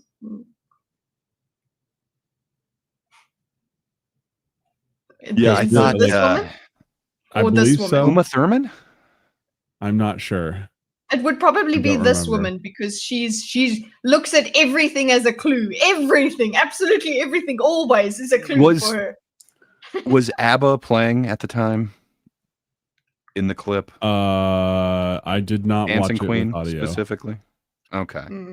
Mm. It could be the detective lady who apparently has a quirk where she has to have Dancing Queen cranked up at full volume. It's not dancing. So much Queen, talk. it's, what is it? The Dancing Queen. Okay, my bad. It Staying is Alive? definitely. Yeah, Staying Alive. Ooh, is it Staying Alive? Yeah. Okay, fair That's enough. way too fucking on the nose. I swear it's No, ABBA. is it Staying Alive? Hold Look on. at this ad. Wow, that song is great. Decent. Let's go. And that's a copyright strike. This ad will end in. I'm sure You this is you not gotta do your copyright advertiser music. voice. This ad will end in. That's so good. Fresh. I got here before he could Fresh. take it down. Where is the... You broke in. And you saw him. Tell me, Wait. did you get... She doesn't have a song. Let's see. I don't know which song it is, but is it Staying Alive? Let's go. I don't remember. One sec. I thought for sure it was an ABBA song, but now I'm No, it's not an second-guessing ad. myself. Resurrection. Yeah, it's Staying Alive because she dances to it at the Detective dance song at the thing. very end. Dexter Resurrection. It is Staying Alive. Yeah. Okay, so this is it. Hey. Yeah. Okay, obviously, we need to mute it. Uh-huh. So she Well, goes to say dance, words and and I'm stuff. like, what? Why? Why did they do this? Because they set up, like, by having you hear it 8 other times when she's doing detective work, that she only listens to that song on repeat, and that's the only way that her brain can work. So now she Yes, hears the and- song. It's a sign. Yeah, so She's but like- I'm like, why does she have to dance to it now? Like, it's weird. See, that's what I'm She's like saying. my Dancing older Queen would brother. have made more sense. My older brother does this. I was like, I'm gonna have one song, and that's gonna be the one song I'm gonna freaking listen to all year. That's me. Does Not he all have a year, dance it'll be like a prepared month. just in case he's on the dance He floor and the does. song comes on? He does. Oh, He does. okay. I respect that. Yeah. Like, look at her dancing, guys. So just imagine. There's a little jig. I do like the. I'm I do going really like that nowhere. dress. Not gonna lie. But the thing that Never they're mind. doing here. She should not dance like that. No, but the thing they're doing here is because she's very weird the whole movie, the whole thing through. Yeah. She's Very very intense. intense, and then now she's dancing. So it's like, look, we're making. Can we make her it's past funny. tense, please? Look, it's funny. It's funny. Look, Yeah. because she's No. so rigid, and now she's dancing. Ha ha ha ha! Look, everybody. Ha. Okay. Also, Let's see what black the collar event, and you're wearing red. What's wrong with you? OMG, one of my Not big on favorite social scenes cues. from this season. The seals are clapping. It's probably your best scene, and it's actually one of my favorites in Dexter's season. Didn't even know the song had a dance. Thought it was for strutting and CPR. Got to admit the scene blew me away. Totally took me off guard. What the fuck is wrong with people? Are they This bots? is the most. It was the I think they moment might be Wallace bots. became. Hey, what were your thoughts? But no, I Could was it be just bots? echoing Greg. Like, are the comments just not real? Because there's so many things that happen this season. That's the scene for people. That's the scene. There you go. Fucking weird. Such a weird character. Oddly, the highlights of the season for me. So they just don't have anything else. They're like, hey, that's cool. Because what? Because the rest of the season's just meh. Interesting. It was a dynamite cast, mm. though. Really. Yes. Like, the actors, well done. Knocked it out of the park. I just really don't like the expression of the main actor. I just think he looks dumb. I've always thought so. I think he Sounds looks so weird. judgmental. Yes, it's judgmental. I'm judging by What a do you book by its have? cover right now. Against Michael C. Hall. Come on. I love him. It's I just love the his vocal eyebrows. fry. Okay. The eyebrows get me, and not in a good way. Well, Remember he'll His kill you. voiceovers, though. I don't have problems with voiceovers. I don't have problems with his voiceovers. It's just I look at him and I think that's a weirdo. I think that's So- him doing his job as a serial Probably. killer. Yes. Probably. there's a beautiful thing. Wait. I'll get it for you, Dexter and Dokes. Dokester. Oh, Gray, that's a controversial take you put in the chat. It's not. It's the same They're movie, both but really better. good. They're very, They're very both- good, both of them. Sir They're Patrick both very Stewart. good. They're both very good, but Porco Rosso tops them both. I mean, Porco Rosso may be best boy, but if I'm going with that style of show, give me Nausicaa is all day. this what I think it is? Say that again. Surprise, motherfucker. Crime scene? What about these? The whole Guys, this is going to be cut out after the stream, so enjoy. Let's go. All the jump Copyright cuts. material. hotel cokehead murders. This dealer Oh and the my girl. god, he looks so young. Oh. Well, this Hallmark-looking couple didn't die by the hands of a professional. No, it's just child's play. Pick up finger painting. You give me the fucking creeps. You know that, Dexter? That's what I wanted you to see, Bimo. You give me the fucking creeps, Dexter. Yeah, I know. Sorry about that. Fuck you. Dude. This okay. is Well, the do you guys dynamic that people are talking about. Yeah. You identify Yeah, with girl. Dokes there, Bimo? No, not quite, because I think that You called Dokes him is creepy. See, I think Dokes is another freaking weirdo. Okay. Oh, that How sucks. dare you? How So- dare I? I think he's a good actor, but nah. Let's Weirdo. get on. Sorry, Beamer, you're gonna have to just be left behind here, but I I'm will used to it. enjoy your little quips along the way. Let's go into That's what I'm here for. into discussing Dexter. Dorcas Dexter, yes. So Dorks, the dorks, premise is that he wakes up from his 10-week coma because he was shot. Because if you remember, spoiler, he was shot by his son in what was In the heart. last one? Yeah, in the heart. And Shot to the heart. You're and he pointed to his chest and said, "This is where you got to shoot." And then we were like, "Cool, leave him alone. Leave it. And they're like, "No, resurrection." So, how do you feel about that premise? That he survived. I mean, it's stretched real thin, especially when he's had 2 other deaths on screen before. This isn't the first time that they kind of brought him back. Mhm. Yeah. It seems a little shitty, but still, what they were able to do in like the first episode of this is what they were trying to do of all of that last season. I can't even remember what that show was called. Yeah. It's not New Blood. Yeah, I can't even remember what that one was called, where they kind of think it- introduce his. It was called New Blood. Yeah. Isn't New Blood young Sheldon or young Dexter though? No, that's Can't Original remember. Sin. Ah, you're right. Okay, so it was New Mhm. Blood. Mhm. Yeah, the show Too many that is Dexters. so forgetful, I can't even remember the name of it. Mhm.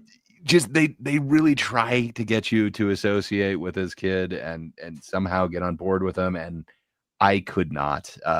Just Harrison rubbed me the wrong way the entire time, and Oh. I did not get on board with him for New Blood. But man, within the first episode, they just get me on Good night, board with love it. Harrison. Have a good night. Love it. Mhm. Yeah, I So- think this was very successful in what the other series was trying to do. Oh, so were you on board with Harrison this series? Yes, this one. Just they instantly kind of make him relatable, and I kind of want to actually know what's going on. Where in New Blood, I wanted that whole Harrison thing to just be cut out. Like it was not going anywhere for me. Okay. I did not watch New Blood. My recollection was I think I tried to and then stopped around the first episode. I remember nothing about it. Mm. I did not have a tremendous issue with the son in this one. Mhm. So echoing Gray's sentiment. I mean, success. The relationship with his son is much better than the relationship with his sister towards the end of the original run of Dexter. Just man, they screwed some stuff up and made it weird. They really do not. They only touch a little bit on the Deb stuff. Just Deb. Remember Deb? Such That's it. a huge mistake where they made it so that she was in love with him. It was bad. That was weird. Very weird. Yeah. Mm. Okay, so we have this awaken from the coma, and also the way they explained away that the sheriff kind of helps him out, like helps him get away with all of this stuff. They're like, okay, cool, we're done with this storyline. Yeah. That's None of it's exactly how plausible. it rubbed me. But it's kind of a fun, like, okay, we're hitting the redo button. Just all of this is gone. We're going somewhere else.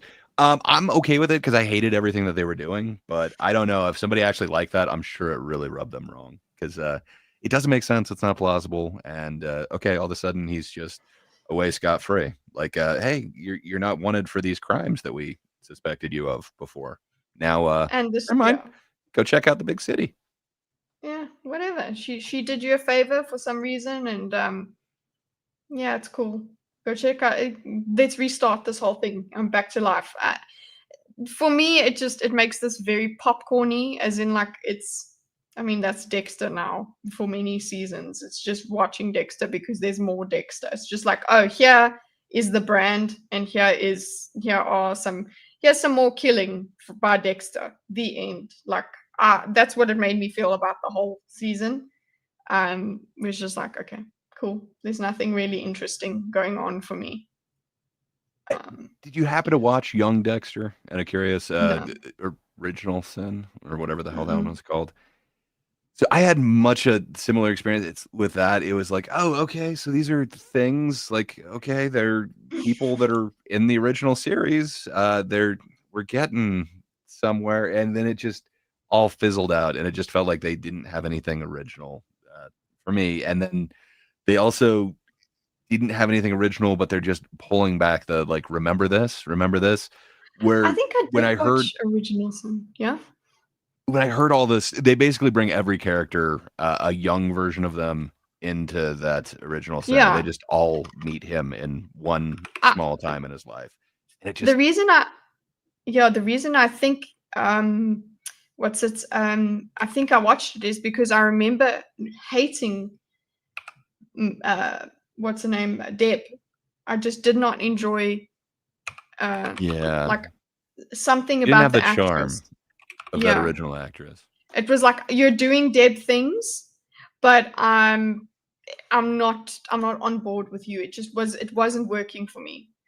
Well, and it sucks because they brought in Christian Slater as Harry, and just I love me some Christian Slater, but he does not work as Harry. I did not see him as that same character. And then, man, did they really kind of ruin the Harry character? He was too hairy. If you want to put it that way, sure. So he's supposed to come up with like this code for Dexter, but it turns out no, he isn't a principled man. He doesn't really have this thing. Instead, he's directly responsible for getting Dexter's mother killed. It just is. It's weird. They kind of ruin the character, which sucks. But then they 'cause carry I on want using him. Yeah. But now in they later episodes. yeah, I mean they go back to the original Harry. Now I'm blanking on his name, but he's awesome. Love always Bing hearing that bong. dude's voice. Sorry, Bing guys. bong indeed. Hold up. So I don't know. When I heard the list of all the celebrities that were going to be included in this, I just thought there's no way this could be good. Like Uma Thurman, Peter Dinklage. Now I can't remember his name, but the polka dot man, Josh he's Malkian. awesome. David the Smallchin. Yeah, that's it. That dude is awesome. And Kristen Ritter. you've also got a Neil Patrick Harris, Kristen Neil Ritter. Patrick. The guy when I from hear all Modern those names, Family. it's like, oh, yes. Now I'm Eric Stone Street. Yeah, when you hear all those names, it's like there's no way this is going to be good. Like this it can't work out. But Interestingly, man, that's somehow, why I decided to tune in for it. to see what I assume they were just how going to it do would be. like a serial killer of the week, essentially. Like each week somebody would pop up, but that's not exactly what they did. I don't know. No. It shouldn't work, but somehow it did. I'm for hungry me. now. Thanks, Yeah, Kitty. I'm jealous. But yeah, it seemed like there's no way just having all these celebrities would work. But man, somehow it did for me. I don't know if you had the same experience. But It worked for me. I was like up until more or less the last episode and a few things in the first episode, I was on board for the bulk of the season. nice. This Yeah, for your overall thing of this series? Yeah, we were talking about the celebrity Cast. element. Mhm. Yeah, Oh, yeah. it worked. Bringing in a ton of them. So you got like Neil Patrick Harris, David Desmalchin, Uma Thurman, Dinklage, Eric Stone Street, Neil Patrick Harris, and I want to say I'm leaving out one celebrity, but it just doesn't feel like that's all going to work. Like, what is this show about? Are they just all going to be different killers each week? And I don't know. For me, it worked way better than that original Sin, or original Sin, the Young Dexter, where they brought in cameos of people you knew, where it was just like, remember this. But man, these celebrity cameos, I don't know. I thought it was gimmicky at first, but it seemed to work. And having this like club of killers, I didn't anticipate that working, but for some reason for me, it really did. It Maybe really I'm just did? starved of Dexter. I think Hmm. one of my bigger criticisms of the season was how willfully ignorant Peter Dinklage's character was. But then again, there's plausible stuff there because he's so fascinated by Dexter and so compelled by his story, his share, that maybe you can see him being kind of just idolizing him in some way. So he's willfully ignorant for that reason. Perhaps. But it wasn't good enough for you. Yeah, I would have. Yeah, well. Yep. Someone else jump in before I. In true Dexter tradition, they have a way of kind of getting him out of situations. I really hated how they did that here. They kind of had me up until the end, and then I thought there's one way to take out a certain character, an obstacle on the board that they literally like telegraphed, and instead they go kind of a horrible route with it. And they could have actually made a stand and made it different too. They could have actually made Dexter have to be the one to do this, because like 3 other seasons, there's been a very similar thing, and Dexter has not taken the time to, be the bad guy or whatever. Instead, it's always something magically happens around him, and then that threat is now gone. Yep. So they kind of stuck with that here, which he's so really lucky, hated. just always, yeah. It just sucks. Like they spelled it out. Like there was somebody who's in New York. They would have had a gun charge on them. They broke an entry. They are impersonate. Like there's a way to remove a character without removing a character, and they did something that I think upset a lot of the internet. Which I don't know. I think having that threat that could come back and just dealing with the other threat that they introduced this season, that to me would have been much better writing. But here we are. Some loose Here we threads Yeah. are purposefully loose and effectively loose. I don't want that means that there's going to be more, and I don't want more. Okay, stop. There's going to be more. It was really successful. Aw. There's going to be a lot more. And from what I hear, they did cancel Original Sin, so we don't get young Dexter anymore. But they have definitely got season 2 of this. Oh, So- gosh. So people just love the premise of Dexter, I suppose. And they're just like, who is he going to kill now? I don't get Done it. well, I think they do. I know the last couple episodes were a little controversial. It kind of split the audience. But everyone seems to be pretty on board this season. I really felt like that last episode was really, really rushed. There's so much inconsistency that I don't think was there before. Where, I wish it played out differently. I think there's a smart way to do it. Yeah, they were really building up to something extremely interesting, in my opinion, with the Batista storyline and the paranoia, and they just it felt to me like arbitrarily like, okay, we need to wrap up the Dexter storyline, so let's just shunt him over back to Dexter, and then what happened. I don't know if we're doing spoilers or not. Yeah, I don't know. Screw it. I think it's fine. I think if you were gonna watch it, you probably would have seen it by now. Yeah, I think you can talk was about 5 it. Talk minutes about ago. it, guys. Yeah. Okay, they were building something so interesting with Batista, and then they just killed him, and it felt like they just killed him because they wanted to end the season, and not because they literally telegraphed that he's in New York impersonating a cop, that he's no longer on the force, so they already know that he did that. They knew that he broke into a building. He interrupted a crime or possibly participated in it. He had a gun on him. There's so many ways that they could have just jailed him for that, even if it's temporarily for the rest of the season. Man, just take him off the board. But just the way that they went about it just felt like they're literally recycling other plot lines that they've done in the past. Yeah, and just have him, crazy in, perceived as crazy in jail. I'm telling you the truth. You guys, something like that. Because they were building that up. I think you're right. They were building that up. That would have been the logical conclusion to me. Yeah, they're building him up and to actually make him do it, which again has happened like 2 or 3 times in other seasons. But he's magically come up with a way where he didn't have to go through with it. Mhm.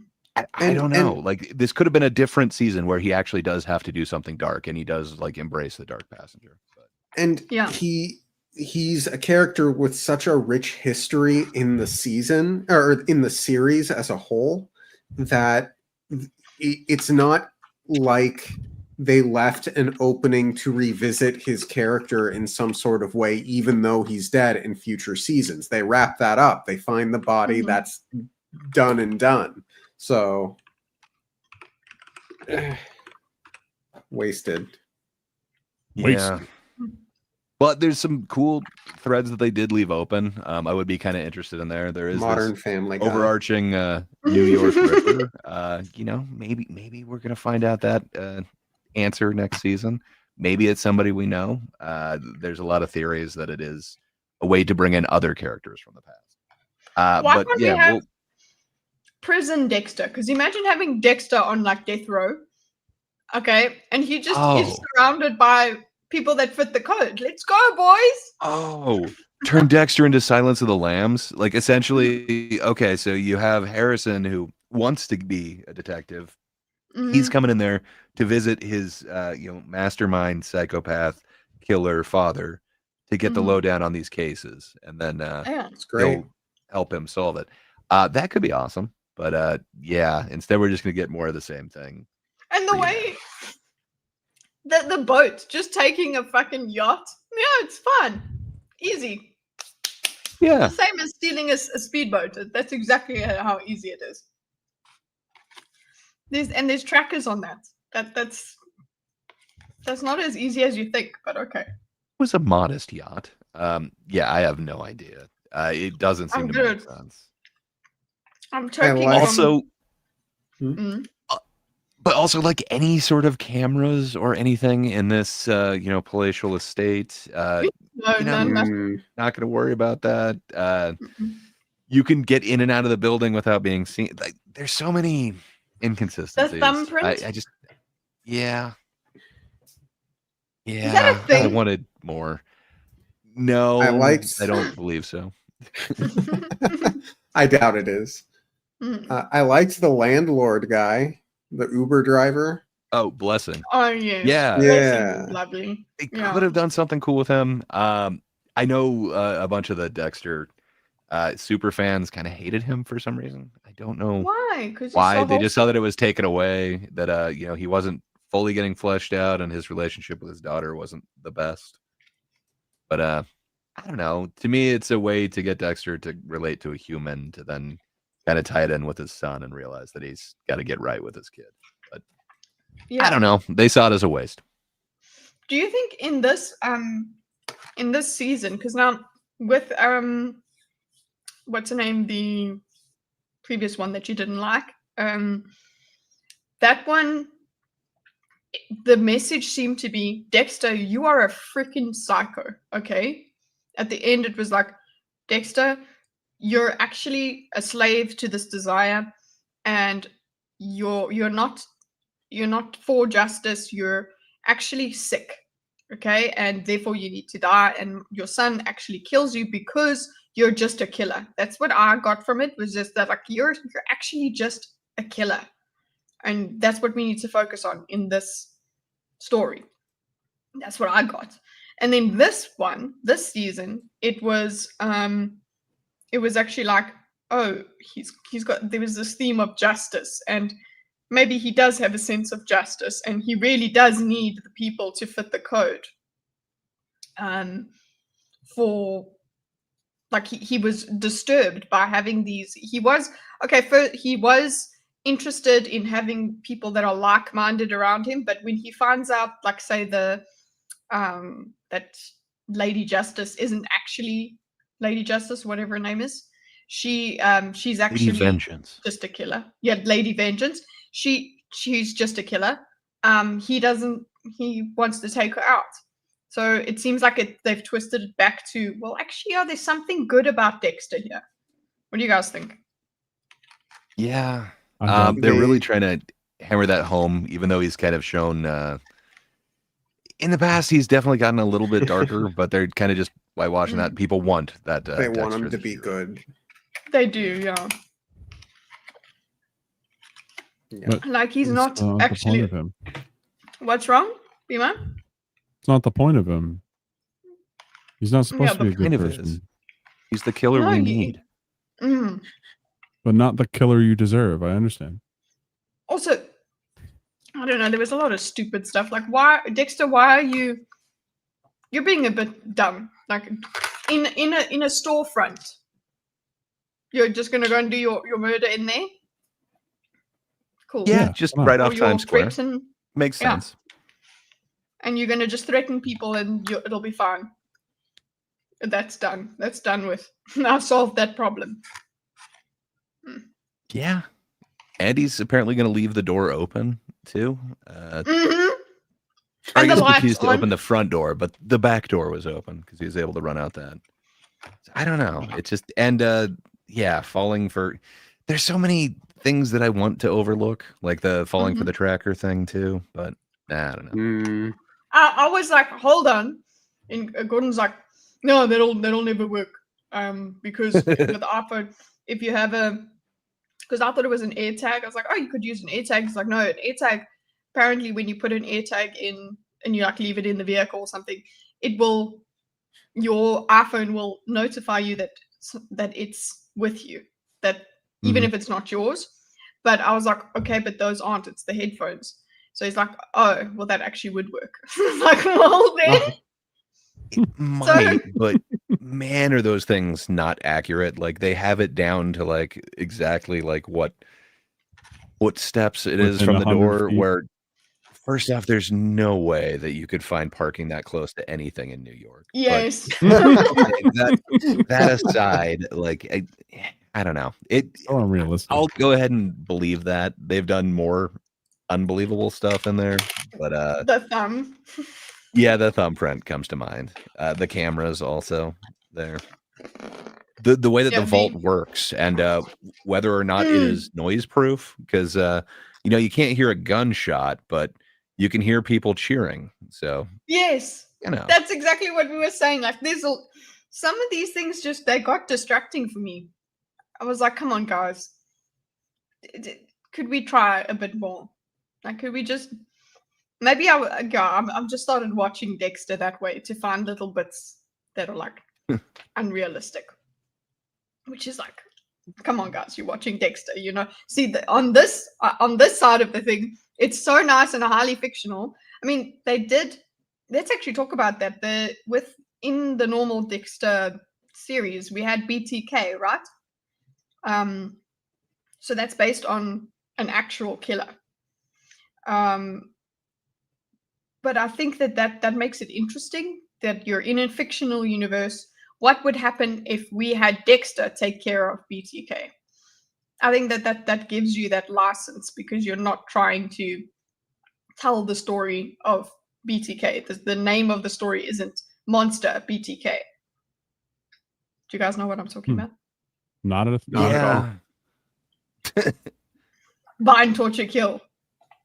Oh Yeah. I think they take a couple of them that are kind of based on other serial killers, but I think they changed the name up like a little bit for each of them to make it somewhat fictional. But I mean, that could be really cool. Like that would be a different take on it. Why not have serial killers inspired by, existing serial killers or existing killers?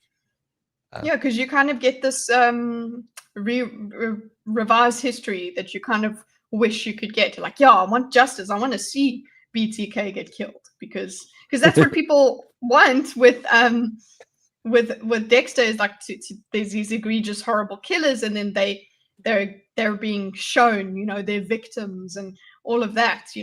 Like you get that. I think the ponytail killer actually there might be a ponytail killer.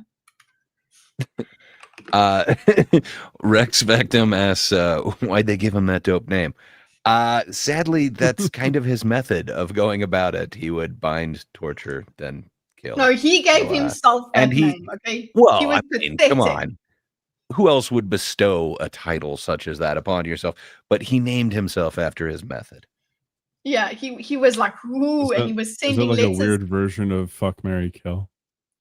Kind of. He originated it though. Yes, no, but he was a family man, and yeah, he had a whole family and whatever, and he was actually caught very funny in a very funny way because he asked the police if they could track something, if they could track a floppy disk or something, track something from saving on a floppy disk, and the police were like, no, we can't. So he went and did it and wrote them a letter or something and delivered a floppy disk. And then he got caught. So he got caught by his own incompetence. Never trust. And yeah, You just said like he was- what? Yeah. That's like Googling how to get away with murder. Yeah. Well, I mean, you can ask ChatGPT though. I mean, it's not the same as Googling. Wait, I'll get you. Summarize how BTK was caught in real life. Okay. Let's see. Dennis Rader. So now, if you go and listen to the Morbid podcast about Dennis Rader, BTK, one of the girls there, she makes so much fun of this guy all the way through because he thinks he wants to be so epic, and she just roasts him the whole way through. She tells the story because she's like, because people do think of him as this very scary, epic killer, but actually he's not. Hey, Jacob. So, Dennis Rader, the bind, torture, kill serial killer, was caught in 2005 after a decades-long investigation. Key points of his capture: resumption of communication. Rader, inactive for years, began sending taunting letters and packages to police and media in 2004, including items from his victims, reigniting the investigation. So he's making sure he gets caught, essentially. Floppy disk clue. In one package, Rader sent a floppy disk to a local TV station. Forensic analysis traced metadata on the disk to a computer at Christ Lutheran Church in Wichita, Kansas, where Rader was a deacon. But he asked. His own church? But he asked. He asked them. He did. I'm going to actually ask. Didn't he? I'll ask. I think so. Just hold on. DNA evidence. Police had preserved DNA from crime scenes. They obtained DNA sample from Rader's daughter, Kerry, via subpoenaed medical sample and matched the crime scene DNA linking to Rader to the murders. Surveillance and arrest. Okay, so they got him. After his arrest, Rader confessed to 10 murders committed between 1974 and 1991. Yeah. Let's see. Let me just say, did Rader ask the police about whether they can track metadata on a floppy disk? Because that stuck with me. Yes, Dennis Rader did ask police if they could trace a floppy disk. In one of his taunting communications in 2004, Rader included a question about whether a floppy disk could be traced to him. The police, aware he was monitoring the responses, misled him by stating through a local newspaper that a floppy disk could not be traced. So it wasn't yes on the phone, but still, that's pretty good. But this is all on him. Well, not that the murders and the taunting of the police weren't on him before, but it sounds like he got away with it for many years, and then it just got bored. It's like, yeah, you know what? I need to taunt the police again. It's the year 2000. They need to know who I am. I am not getting enough recognition. Man, I mean, we're talking about him now. That's true. I don't remember BTK being a huge thing in like the early 2000s, but maybe I'm wrong. I think Dexter is what Thank made you. me think of him as an epic guy. Because I was like, oh my gosh, he's real, actually. This is based on the real killer. And yeah, and then I went to look him up, and then I listened to that podcast, and I was like, oh yeah, he actually is pretty shit. I like to mock killers because they're lame, because they're killers. Except Dexter, we can be okay with him because he's a vigilante, you know. We're good. That's the whole point. What did you guys think of the Gemini killer? It's a very Gemini thing to do. Kill? I'm Yeah. a Gemini. Honestly, makes sense. I like that it was in the name. So what would you think? It's in the name. What does that clue mean, Bimo? That they were born under that sign, or they specifically went after people under that sign, or it has something to do with like the archetype, I suppose. But really, I know nothing about these serial killers. I am not the true crime thinker. I really am not. I know Bimo, when I suggested we do something like this, he's like, I was like, did you watch this? And Bimo's like, no, I don't watch true crime. I'm not a woman. I literally did say that. Okay, I almost got in trouble at work for saying that.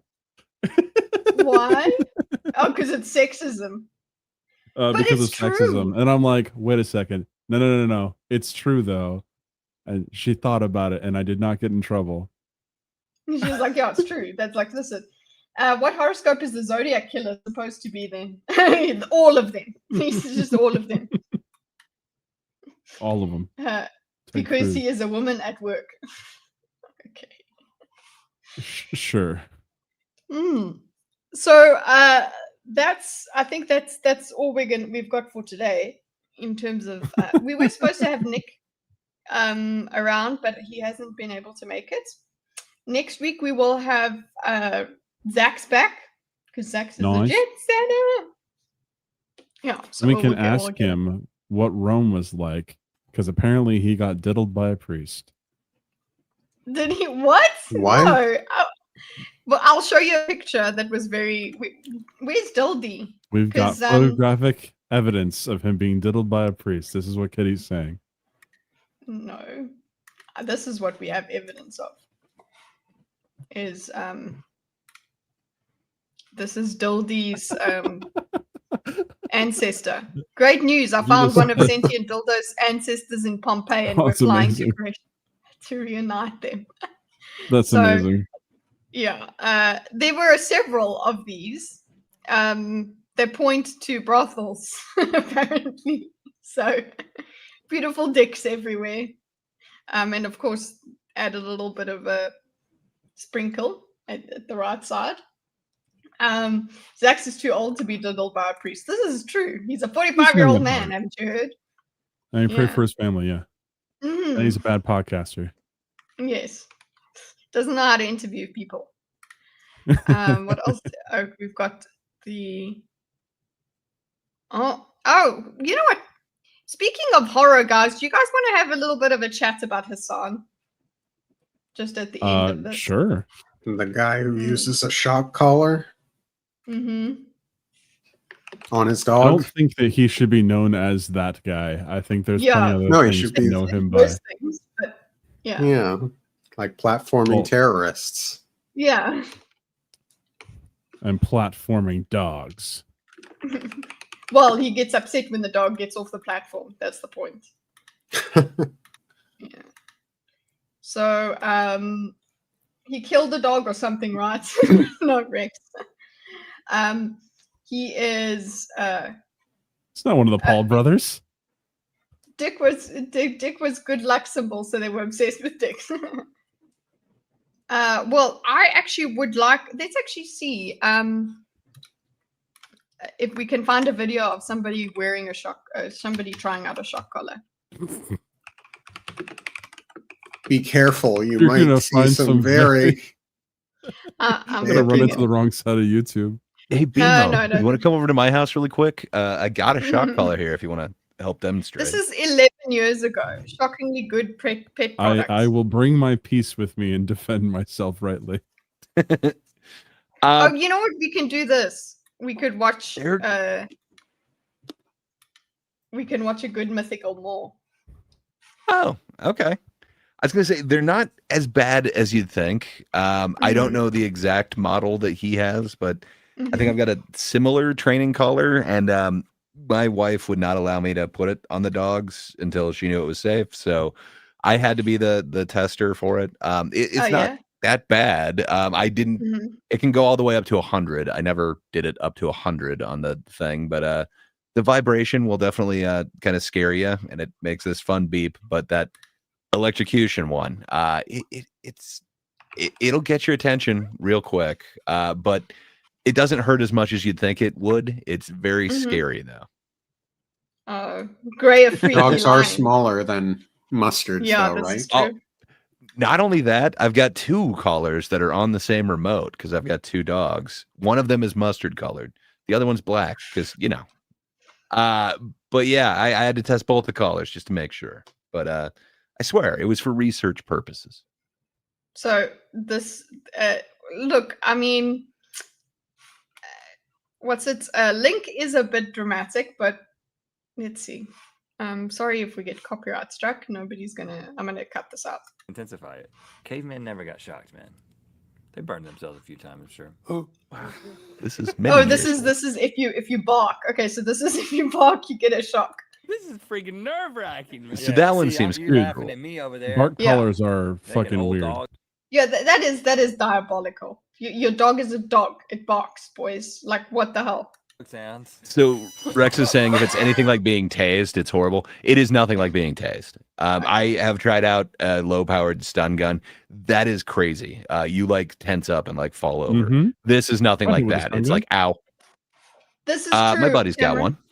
This is another thing is that he also buzzes this dog because she's not on her platform. Like she's a prop, and he's ugly to her, and she's not just living her life being a dog. She has to sit on that thing. But you don't for- understand. Hassan treats the dog like a prop. Yeah. No, That's you the- guys Also- just don't understand. The dog was spoiled when Hassan was out of town. His mother, who usually brings him the nuggies, she happened to let the dog roam all around the house. So the dog's been spoiled, okay? It can spend hours upon end at the back It's of the being set. dramatic. Yeah. No, they don't go that high in voltage, but let's see. So there is a bit of a beep. What just happened? Okay, right. It surprises you. It's interesting. That's the whole point. It's with Caesar Milan. It's that's what he does. It's got to surprise you and shock the dog out of a certain mentality. Isn't it funny how they don't look any different today than they do in this clip? They look so different. What are you talking about? Link has Rick got a lot totally more embraced hair. the like The gray hair. what would you call it? Yeah, gray based. But no, he's kind of taken like the Rachel Maddow haircut, and then Link is like Rhett is like a wild man now. What are you talking about, man? They look nothing. Look Oh at my them. gosh, I have not seen them recently. Mm. Yeah, but the thing is that like, there's a difference between like when they first got words. What the fuck? When they first got like really popular, that was like almost what feels like 20 years ago. I Yeah. swear these guys have been on the internet somewhere for around so there. long. There are Yeah, original they were some of the originals. YouTube famous. Yeah, they're some of the only people that got famous. And they from look, this. they're like outside of like obviously like haircuts, their face looks the same. They don't look old, is what I'm saying. They just don't look old. They still look like themselves. Whoa. It's great. They're kind of rich, and they live in Silicon Valley or gracefully. whatever. So They they look can awesome. get treatments. Yeah, they're doing great. Well, they don't look like they have facelifts at least. So Yeah, they don't look ridiculous. Because the treatments are working. Yeah, I guess I De-wrinkling? wonder what's going to happen to Link's hairline. it's not going to change because it's already been like stapled in there. You know. Yeah, that's true. So I wonder, but yeah, I love these guys. They're a lot of fun. They're the good part of the internet. So. And Rhett makes some pretty decent music. I really dig his side project, James and the Shame. There's one song that he does that's just like amazing. I like their. Is it a serious song? Yeah, I think so. So yeah, it's called Believe Me, but it's kind of about his deconstruction. It's a really good song. Hassan and dogs. I'm gone. But it is emblematic of all of America's much more consequential violence. Okay? It's the same reason as to why Oh, America... Paparoo. She just wants to listen. She just wants to go No, and just that walk is around. one step too far. It's a Like, slippery look at slope. her. If you accept this, it is now master.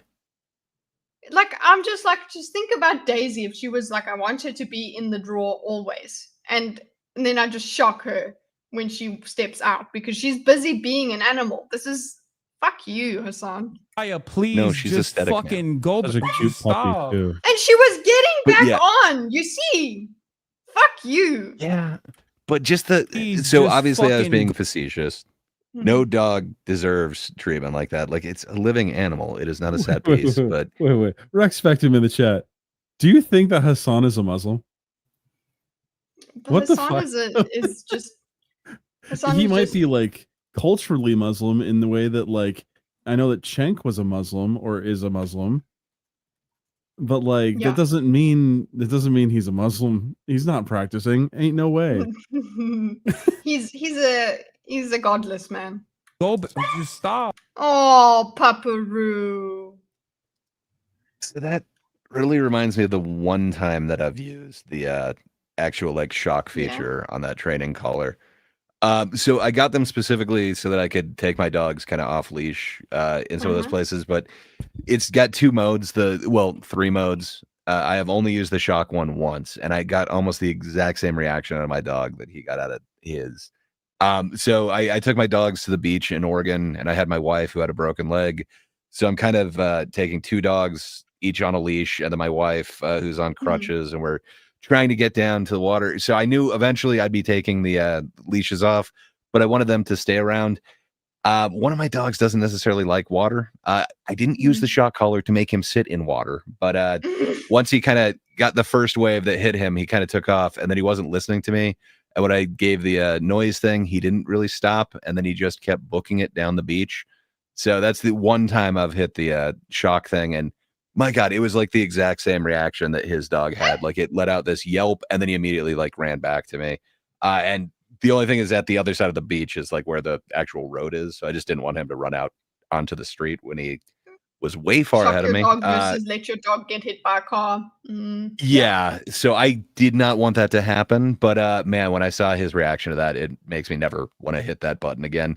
I thought I was hitting the vibrate one, and I hit the other one. The 2 buttons are right next to each other. Vegeta's asking Wait. if you asked or set it to. But yes, I hit the wrong button. I was trying to give him the vibrate, and I did not. But Where man, was it's it? almost the exact same thing.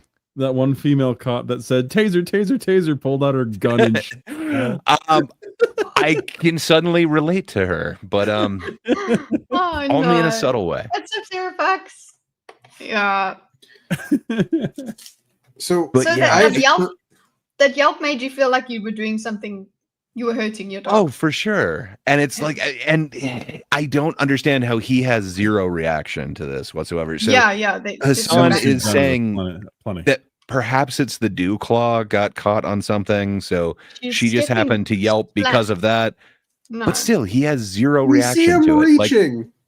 Yeah, exactly. well, That's so another there's thing. that. Even if that's But- true, he doesn't react to his dog. He says, "Oh, stop being Well, such a baby." Yeah, Like, there's some conflicting news here though, because what he's shown on stream, the collar that he supposedly uses on that dog, and he claims it's not a shock collar at all, that it just vibrates. Go all over Twitter, man. The detectives there have. yeah, I think and they ended up they're like, brightening it by 90%, and I can't remember what the second feature is, they but zoomed in. you can see yeah. clear as day that there's just electrical tape put over it, and it is in fact those protruding prongs that not only are That's the why prongs what kind of America vibrates, but they are the electrodes. It is a 3-way model, just like mine is. Oh, baby. There's also a clip please. of someone else with his dog, and she's saying that he has it on like way too tight. Yeah, the collar's too tight. Which is So also everybody- concerning. Yeah. He also doesn't seem to be like concerned. He's like, no, it's fine. She's got a lot of neck meat.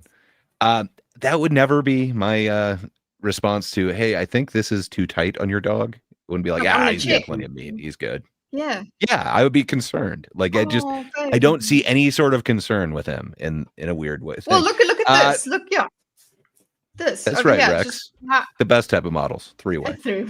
But look, he gets pissed off with her, And there's no, oh, I'm sorry, my baby, nothing. He's just fucking just stop. Oh.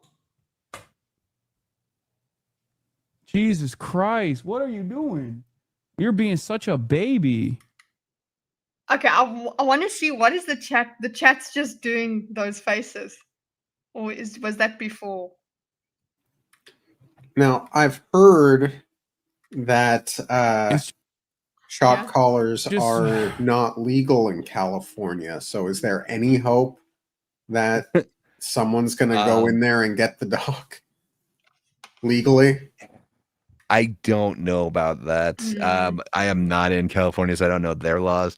I know you can buy it on Amazon, and I think they ship it to any state, but I guess it's then on you. I do know that dog abuse or animal abuse is against like the terms of service on almost every streaming thing. So I've heard a lot of people try and do campaigns to bring that to, like, say, Twitch's attention. Twitch will never get rid of There is no Hassan. law in California that bans the sale of e-collars, Hmm. also known as shock collars. So Yeah, I let's see here. can't think that How dare y'all look at this? You are making her stressed. She For sure. agrees with you. No, she doesn't. Oh, is she okay? Lol. No, fuck you guys. Oh again, no. he's just like pissed off now. He's not like concerned about his dog that just yelped. And the chat is like, Kaya! You're- Big fluffy doggy, yay. No, not yay. No, internet is violence. OMG Kaya noises. Be nice to her, be nice to her, be nice to her. Aww. making her stressed. Get Starlink. No. Pet Kaya. Or she hurt herself. No, honey, sweetie. You see him go and touch he goes for a remote. She just The bus is what, the best a baby, something like that. She hurt her paw. No, she did not, honey. literally is so incredible. She is a baby. Fuck you guys, man. Leave Kaya alone. Yeah. Okay. So let's see what else. I mean, let's see Incredibly what else the spoiled chat from- I does. think there's something She- else that we can delve into Yeah. on this, because Mhm. this has brought up the conversation of whether shock collars are ethical to begin with. And I I don't would know, man. wager that those types of training collars are ethical. I think that Well, there are depending on what bans. dog you got, that Yeah. it is necessary to Yeah. keep your dog in line. But abuse of it is what the problem is. Yeah. Obviously, I'm not that's the just thing. defending Hassan and his using a dog as a prop. Yeah. That's disgusting. Maybe. So I like the training collars. I like the Yeah. beep on it. That is the button that I hit the most. And like the second my dogs hear that, they're like, "Oh yeah, I have been trained to respond to this. If I hear that beep, I stop doing what I'm doing. I look at them." Mhm. That's awesome. Every once in a while, I've had to do a correction, and that vibrating thing that totally works, and it does not give you pain, but it's kind of one of those instant like scares you. Caesar Milan things. Yeah, it's very surprising, and it kind of draws your attention. That seems great. Like I said, I've literally used the shock thing once, and I could tell that it hurt my dog. At least he yelped out, where he hasn't ever yelped from the vibration thing. So I don't know, man. It did work. He was going in a dangerous direction. I did not want him to continue towards the road, so he did immediately turn around and come back to us. But I don't know, man. I felt like it was quite a heavy price to pay for that. I think twice about ever hitting that button again. I understand and I empathize. I'm just thinking about, like, let's say you had a very out of control Malamute or something of the sort. I can think of a couple reasons that I would use the shock collar to reset Where the would you brain be pretty using the much. collar? Because like Where I would I knew be that we using were it? going to Oregon, so there's a bunch of off leash places, and then a bunch of like public. Like we were going to take them to a couple of waterfalls and stuff. So like we knew that we were going to be in public with them, so it was mainly when they're off leash. Yeah, like free roaming. Where would you take like a Malamute that's not behaving? Because man, I don't think if it's That's a aggressive very or good whatever, question. I wouldn't take it to the dog park or whatever. I just know, like Yeah. from personal experience, Malamutes were the super doggy ADHD that would cause a lot of problems. And they're big buoys. Very big Uh, boys. So I love these dogs, C's- by the way. I'm not saying they need punished into compliance. That's not what I'm saying. So let's see what Caesar Milan, the dog whisperer, says. Oh, I hope he known has as- a comment on this. Yeah, he has expressed a nuance. I don't know if he's done anything about Hassan right now, but this is his view on shock collars, also called e-collars or electronic collars. He does not endorse them as a first line or routine training tool and emphasizes positive balance methods like exercise, leadership, and reward-based techniques as the foundation for dog behavior. Exercise, discipline, affection. However, he acknowledges their potential use in extreme last resort situations, such as when a dog's aggression or nuisance behaviors pose a serious risk of euthanasia, provided they are applied by experienced professionals with proper timing and low intensity stimulation. So, nuanced, it's kind of okay, but I don't know about Kaya. Kaya seems to be a chow, and chows are quite aggressive, but she doesn't seem to be aggressive. She was literally just standing. So it maybe it's the use of the shock collar in this context as well. She wasn't just standing; she was standing partially out of frame. Yeah, partially out of frame. Two Looking paws. like a new She's survivor. just standing, like she's Feeling just like a little dogging. kid. Sorry, she's just being a dog. Okay, so not for beginners or everyday use. Milan stresses the shock collars could never be used without expert guidance. So now what Hassan has said is that oh well, she's been expertly trained with this, so that's it. She's already been trained. As a misuse can cause fear, pain, or worsened behavior. He recommends consulting a certified trainer before considering one. Well, apparently he did. On his website, Caesar's Way, he has described electronic collars as the most successful tool for stopping unwanted barking in severe cases, but only as part of a broader rehabilitation plan. He also defended their role in high-stakes scenarios during TV appearances, like the show where he said, in extreme cases, by which I mean cases where the last resort before a dog is put down, these tools may be helpful, but they're just one of many techniques. So it's like, yeah, why is there no? Hey, you can verbally just. She was already actually going back to her spot. So, I feel like if you're employing the shock portion of a shock collar, your verbal warnings and verbal attempts haven't worked. Like Gray was trying to get his dog back the whole, and it just kept going, and that And would then be though, yeah. I thought I was hitting the vibrate button. I hit the other one. And you don't want to do it again. I don't. Oh my gosh, I don't. found the detective video. The detective I video? found it. What where they see? I want to see where they see what kind of collar I'll it is. drop it right here. In discussions, Milano has clarified that when used correctly, e-collars deliver a tap or vibration-like interruption rather than a painful shock, aiming to shock the dog's brain. That's what he does with it, without physical harm. He views them as non-abusive in expert hands, similar to other aversive tools like prong collars. Yeah, he's used prong collars with bullies and things like that. But always secondary to fulfilling a dog's needs for exercise and calm, assertive energy. Criticism and context. Milan's methods include occasional use of aversives, have drawn backlash from positive reinforcement advocates. Yeah, there's different kinds of trainers. We should ask AJ what he thinks of this, because he's a doggo. I already did. What did he say? He said that he is not a fan of them, but they are a useful compliance tool, is the long and short of what he said. He said it's very easy to abuse them if you are a really bad trainer. For sure. Because I don't know. a really good tool to get their my attention. chat on Wednesday. So, like, my dog, one of them is the one who did kind of run away and was running towards the road. He's kind of a berserker. Like, he just sees red, and then it's really hard to get his attention. But man, he can really his attention comes from those beeps. Like, just that beep alone, he'll kind of snap out of it, and he'll look right at us. And he knows, like, if he looks at us, he will get a treat. So it seems to be mixed in with the positive rewards, but it is just kind of that first thing to get him back to like, hey, pay attention right here. Yeah, that's the shock the brain into. That's the whole idea, is to, because you can't be there right at the point where he's doing the bad behavior or the undesired behavior. So that just gives you the remote ability to basically just poke him in the neck. Hey, meow meow meow.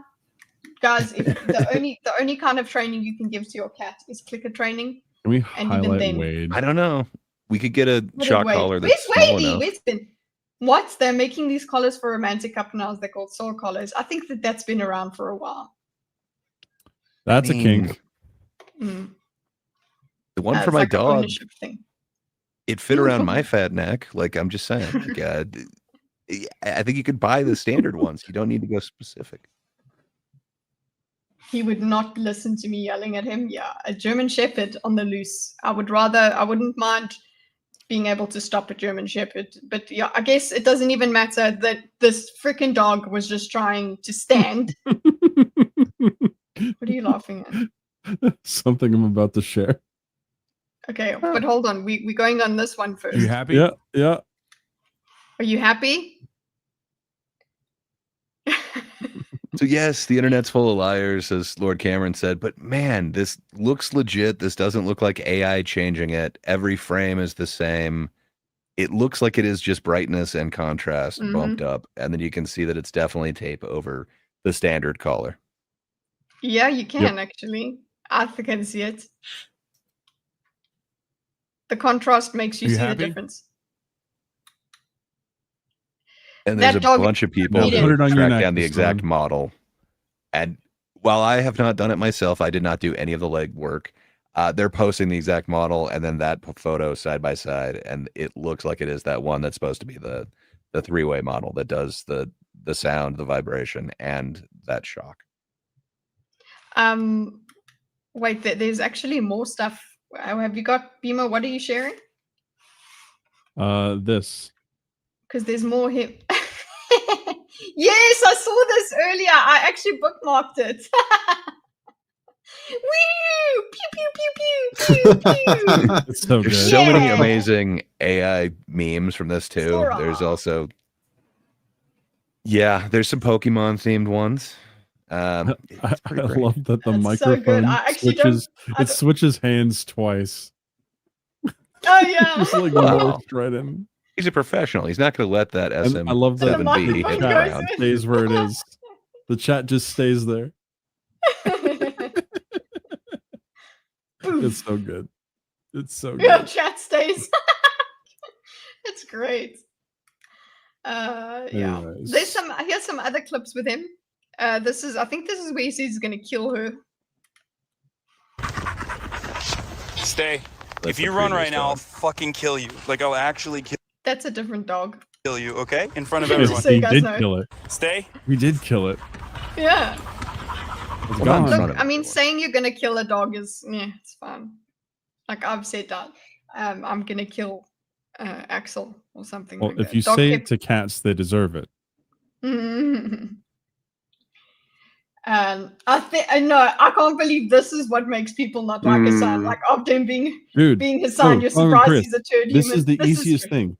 This is Yeah. this is psychology at work, okay? It is okay if you talk shit about humans. You talk shit But about a things, you call them dog? nasty things. But then if you start hurting an animal, that's Mhm. very different. Especially if it's an unacceptable thing to hurt. You do not hurt Mhm. dogs. This is a cultural, not universal thing, but especially in the West. Culturally, get the fuck out. You're not allowed to hurt dogs. If you're hurting animals, you're hurting something that's it's like hurting a child Yes. because they're No, actually innocent. that's more acceptable. Killing babies is more acceptable than hurting dogs This is true. and yeah. hurting cats. Like, Get him at that dog. please, I want to pet the dog. It's very fluffy. Yeah, he is a problem. Like this, but this is like people are just like, you see, this is underlying all of his shit. But yeah, I guess it gets more coverage. Well, it gets the same coverage as his platforming of terrorists. So does anyone here think this will hurt him in any serious way? No, No. Everyone already Um, knows he's an asshole and they don't care. I don't So, know. I think This it's could getting get him kicked off normies. Twitch. Maybe. I kind of doubt it just because he is such like a cash cow for them. They'd be shooting themselves in the foot by banning him. But maybe he'll get like a 24-hour or something like that. But I think it is bringing some awareness to who he is and kind of how scummy he is. My wife didn't know who he was or anything like that, despite the fact that, you know, we've talked about him a ton Really? here. But yeah, but this came across her feed that, you know, this dude abused his Oh, dog wow. on stream. Yeah. Normies will Can get put off Can we him. watch the clip of Sam Hyde saying, "I'm going to kill you, Hassan Piker"? Please. I did have to explain that she has seen him referenced before, and that's one of them. Hassan Piker, I am coming to kill you. I'm gonna see if there's we don't have a daisy palette cleanser, but we have an Axie. Oh, there's an Axie buoy. Nice. Darling, that's a good point, and his followers are exceptionally well trained. Better trained than You his rarely dog, have it seems. color with them. There we go. Oh, it's a good boy. Hey? And he's like, "Mom." Such a cute cat. He's a good boy. I think he wants food. That's why he's come to me. But Bimo needs to go. You're not going to do a draw with us? No. It's You're not gonna do past it? my bedtime. Okay. You're an I'm artiste. sorry. Yeah. I'm sorry. Now I'm so people are gonna have sorry. to. Now people are gonna have to watch Dorcas draw. Hey, that's okay. Dorcas can draw. Okay. Okay, I'll share my screen. You can watch Gray draw. Gray's computer is it okay? Can you share, Gray? Computer. I don't know. Computer. It seems Give like me a lot of statistics. issues. Okay. So, okay, Bimo, what do you? Bimo should just stay and do it. I mean, come on. I'm sorry, guys. I'm falling asleep as we speak. Like, this is. You know what would keep you awake? Art. It I revitalizes. think so. But this is when I fall asleep on my drawing pad and break my entire desk. Okay, don't do that. Sounds like a new dono goal. That is 100% the next goal. It's getting a new desk. But I am going to be streaming on Saturday, Sunday, and Monday because I have Columbus Day long weekends. And Sunday is going to be a community day. You are all invited to hang out. I'm going to be streaming as long as I can because I have the next day off. We're going to be playing some fun stuff. I actually learned yesterday that there is a version of Among Us that is free, and everyone is a duck or a goose. Is it And it's Among Goose? Us. It is goose duck actually, but it's Among Goose 100%, and it's free. It's something that we are going to be playing. We're going to do some Jackbox stuff. We're going to do some doodles. We're going to have some fun. So I'm trying to pull people in for that. But yeah, Saturday going to be playing more Faith, the Unholy Trilogy. Apparently, I thought I was most of the way through Chapter 2, not even halfway through Chapter 2, and I already got scared by it. So if you want to see me do that, by all means, join me. We do doodles. Yes, let's play more of that. What day Bimo's stupid ad came up? Well, you should just like bite the bullet and pay for YouTube. All right, that's why I don't have ads on YouTube. But yeah, Put your notifications on, Saturday, Vegeta. Faith, then Community Day, Sunday. He's in my Discord. I say when I'm streaming every single time. He just wants to know right now, okay? Right now. Yeah. I'm on. When are you doing the shock collar stream? I forgot. You said the date. Yeah. I am Yeah, not doing because the you're Shock Collar clearly stream. for them. So But Community Day, I do have the hottest lollipop in the world next to me. If we can get people in that can be entertaining for me, I'll definitely like find a way to move that into the schedule. So sweet. I mean, just not really saying. hot. We had Dorcas one time. Where's the rest of the True, I thinkers went at? there. This is Sunday. Yeah, Sundays are off for me. So. Ooh. Get a pad that shocks your balls every time you get a dono. You know what? That would That be freaking cool. is wrong. I want That's children. funny. Oh, he wants children. Oopsie. Okay, shock your nose. No, I need my nose. A nipple? Why Yeah, the fuck would you want me to shock my nipple? So that you go, "Arr!" I mean, it and then people seems go, It reminds Yes. me Is it of good? a Doritos ad from the Super Bowl in like 2006. He needs to go to sleep. I'm delirious. yeah. So All right, you guys Bimo. have a great Yeah. rest of your night, okay? So sorry. Good night, I will be there bye. for Doodles next week. Mm-hmm. Mm. You say this. Well, then there were 3. Let's get drawing, boys. Okay. You're the ducks. They're hungry. Yeah, the ducks. Yeah. It's duck. Wait, where's Rizals? Rizals got to come back. Let me just check where he is. Razales! Because last Come time back! Cool if he didn't- came back. Yeah. Rizals.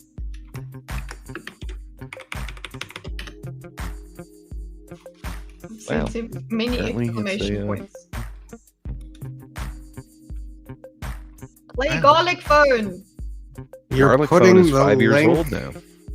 Yeah. there, but not in Yes. private. Yeah. Okay, private is where you can actually Alright, click it. give me a This is moment. true. That helps. Yeah. There you go. Now put it in private for you. Thank you, Kitty. Wee, wee, wee, wee, wee, wee, wee, wee, wee. Oh, well, we'll talk about ads. what I'm doing later. Darlings in the house. Vegeta's there as well. Brigitte. Much more consistent than BMO.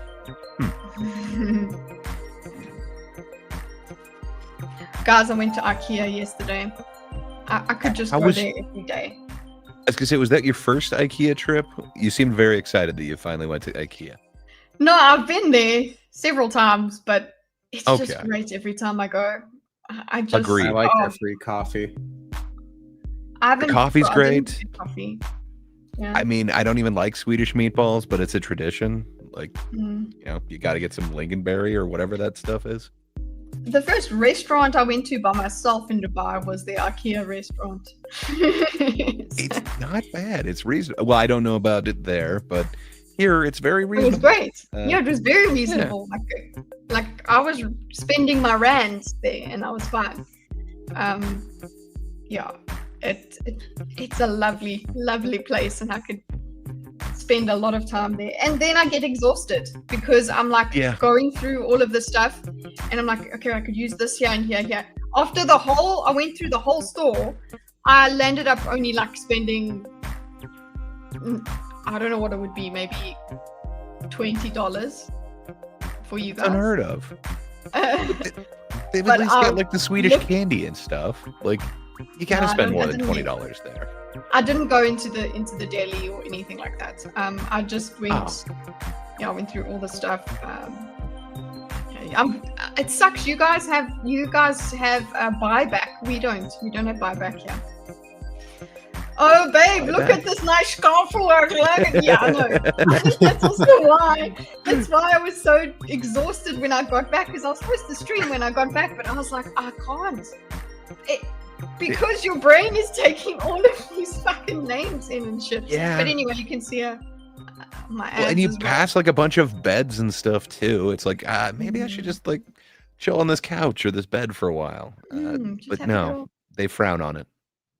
I had Mm. an acting teacher who used to teach his students an acting exercise, where you were supposed to go to IKEA and Mhm. do an entire scene in one of the rooms in IKEA, and you're acting well if no one knows you're acting, or or something to that effect. How? They're going You to gonna know choose you're whatever acting. scene you want? Can you choose to be Presumably. like an IKEA employee? So you just act out like Yeah, you're. that works out. Can I help Then you? everybody, they line up and they're like, oh, okay, what about the Scotch McMuffin?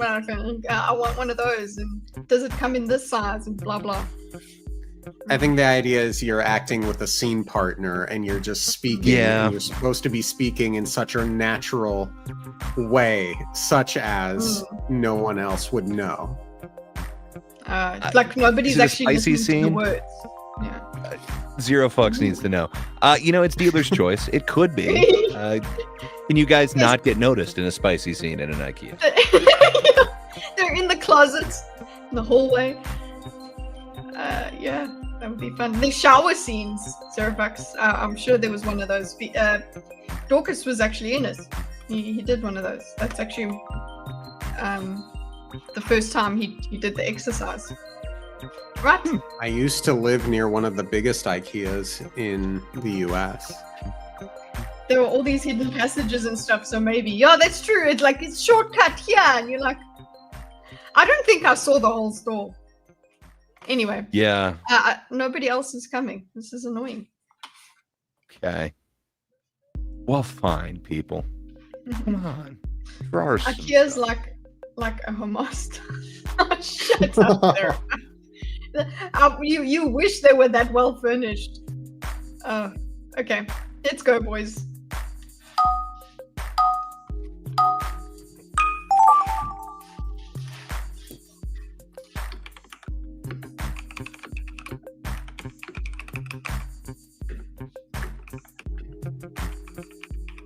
Well, now I think we're gonna have like 6 references to IKEA, but I could be wrong. Well, now I have to change mine. Thanks, Greg.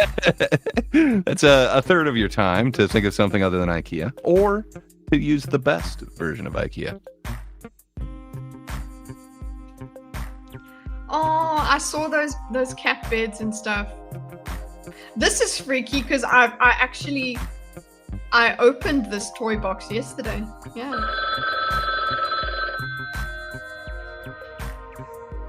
Unironically, I did have to change mine now, so thanks, Greg. Oh no.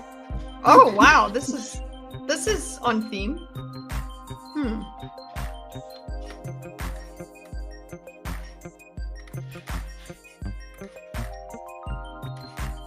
I'm gonna screw this up.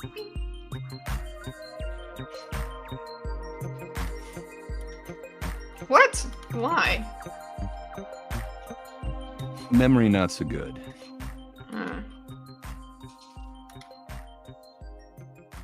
Whoopsie. Guys, I think you should make Charles references because he's not here.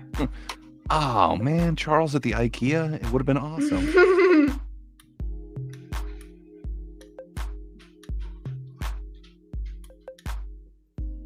Wait. Oh, Daisy was the one that was using the litter.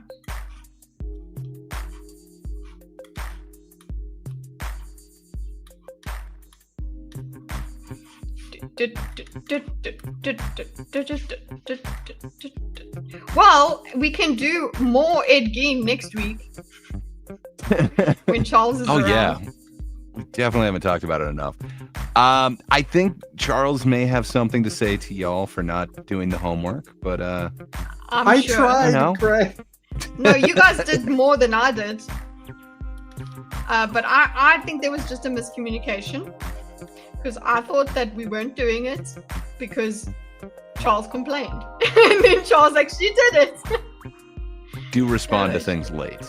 So I think I had part of that confusion on me. No, but I was not. I was MIA most of the week, so didn't really help either. Also Got with Nick. about a sixth of your time left. Oh fuck.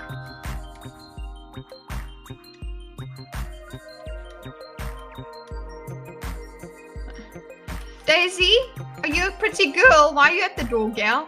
Did we get a delivery? Daisy girl. Daisy, they want to see you, gal. Oh wait, now it looks like him. Really? Wow. Oh my goodness.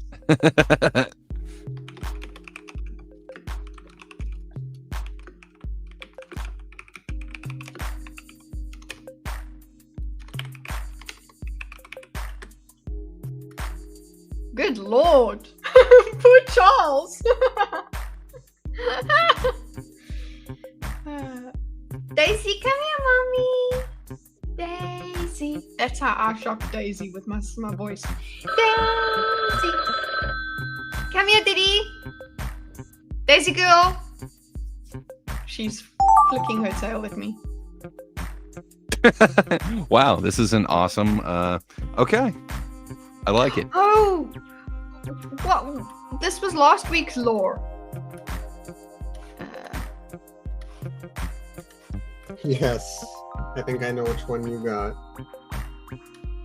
Involve Charles. Charles is lore. Trying to remember what he did last week. Having trouble.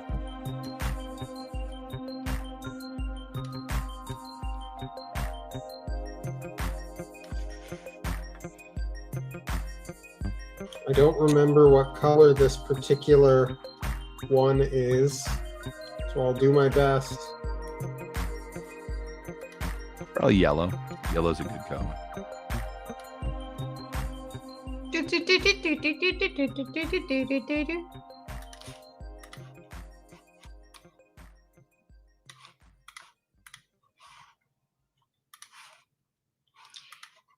Actually, I did almost buy food because they have like those cookies around the store. Yeah, in random spaces. they know what they're doing.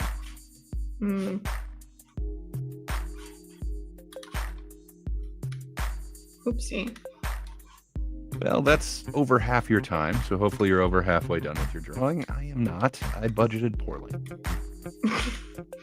You actually budgeted?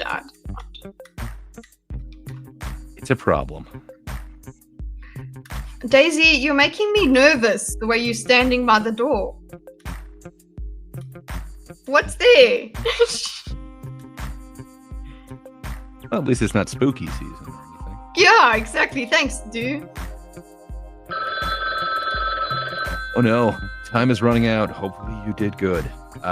Nope. There's one prompt I didn't add anything to. Whoopsie. Oh, well no.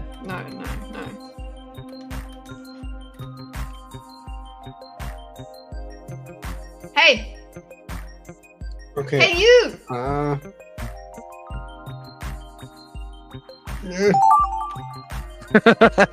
What?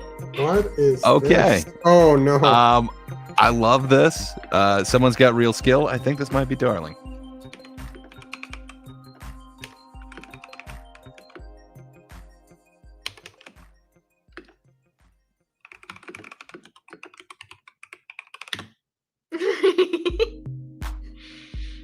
I like this one.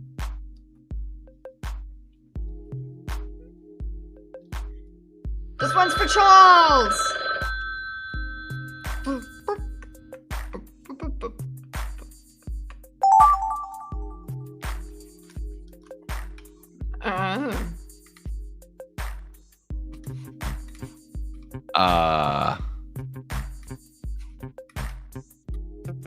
Okay. Oh. This is tougher than I thought. Somebody definitely, guessing somebody described something better than what I'm doing right now.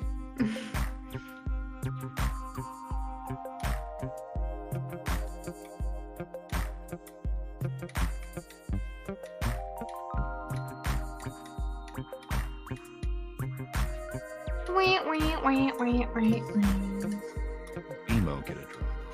Would have been right up his alley.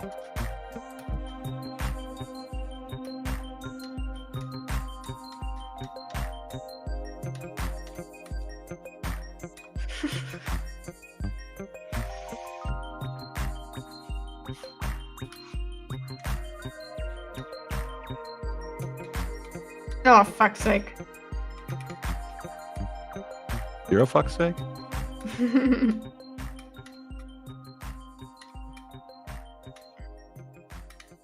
There we go. Just under half. Now she left the door. Daisy, come here, please. I said please. True. You didn't hit the shock collar once. We can play back the footage. Please do. Wait, does that mean that the Yeah. your cat opened the door on its own? No, she left. She left the door. She's like, okay, I'm done waiting here for you. Maybe she thinks Gordon went outside.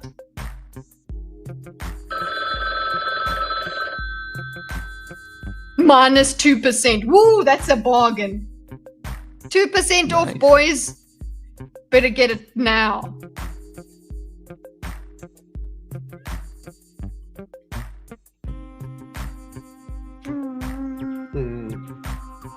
I did what Yay! I could. Oh, I thought you were singing. What would I be singing, Kitty? The horn part. Come on. Yeah. Perfect.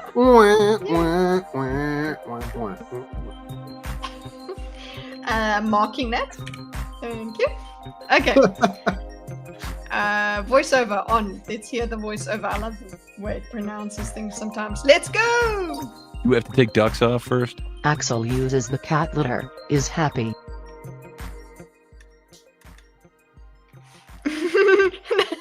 that is a cat Axel look. is content. An Axel look.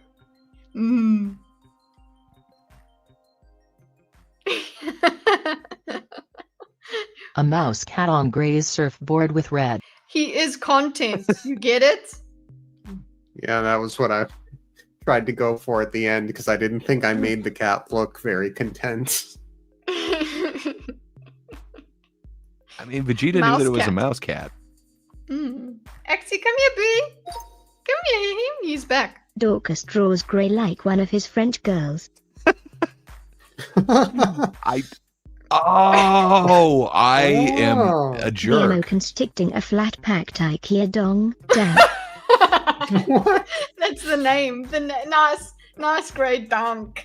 Blobmo plays on IKEA bed, gets told off by employee. Like, is this the employee? Like, I saw a finger there. Like, it's the face and then the finger. I can see that. Yeah. So he's being told off. Smorgon gherkin, smorgon bed. They do have great Tried names. to come up with something vaguely IKEA sounding. Oh, you. Axel is chewing the Eric box. the Antifa elephant at IKEA getting meatballs. That is so awesome. That is literally everything I Antifa the asked. elephant with IKEA cookies. Close enough. It works. I forgot the Antifa thing. Eric the elephant drinks cookies from puddle in it. Yes. I mean, that basically it's made so it the whole way. cute. They're That's a balls good- of that's a food. good face. That's a good face. They're all food and they're balls, yeah. BMO on Dexter's murder table going, I'm too cute. Aww. I'm Ah, too that is cute. awesome. BMO argues he is too cute to die on Dex's murder table TM. Oh, we have to say BMO that. discovering how much fun Dexter is. I can hear him doing that that voice that I'm too cute to die. I've saved that. Darling, that's incredible. I think this should didn't be budget one my of his time new well. avatars. Yeah, to do. it's amazing. I was just taking in the beauty, and then I was like, "Oh yeah, I need to write something." I did not capture that beauty. Kite and Gray hide a dead body. Sorry, I know what I did with mine, that I made it look like my farted over it. Gray and Kite hide a dead body. Okay, good. Yay! Hide it! Daisy the cat tells Gray to hide the body. Oh no! Hide the body. That body though. It's me. But it's posed Hey, like one of Gray. the French girls. And Gray's like, oh no. Charles filming a hot pepper emoji, seen in a Hamas tunnel. Oh. Oh wow. Oh. That is Charles what makes that a is. Hamas-sponsored corner.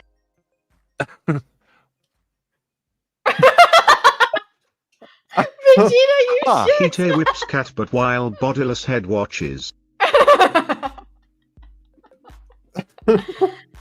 I'm watching.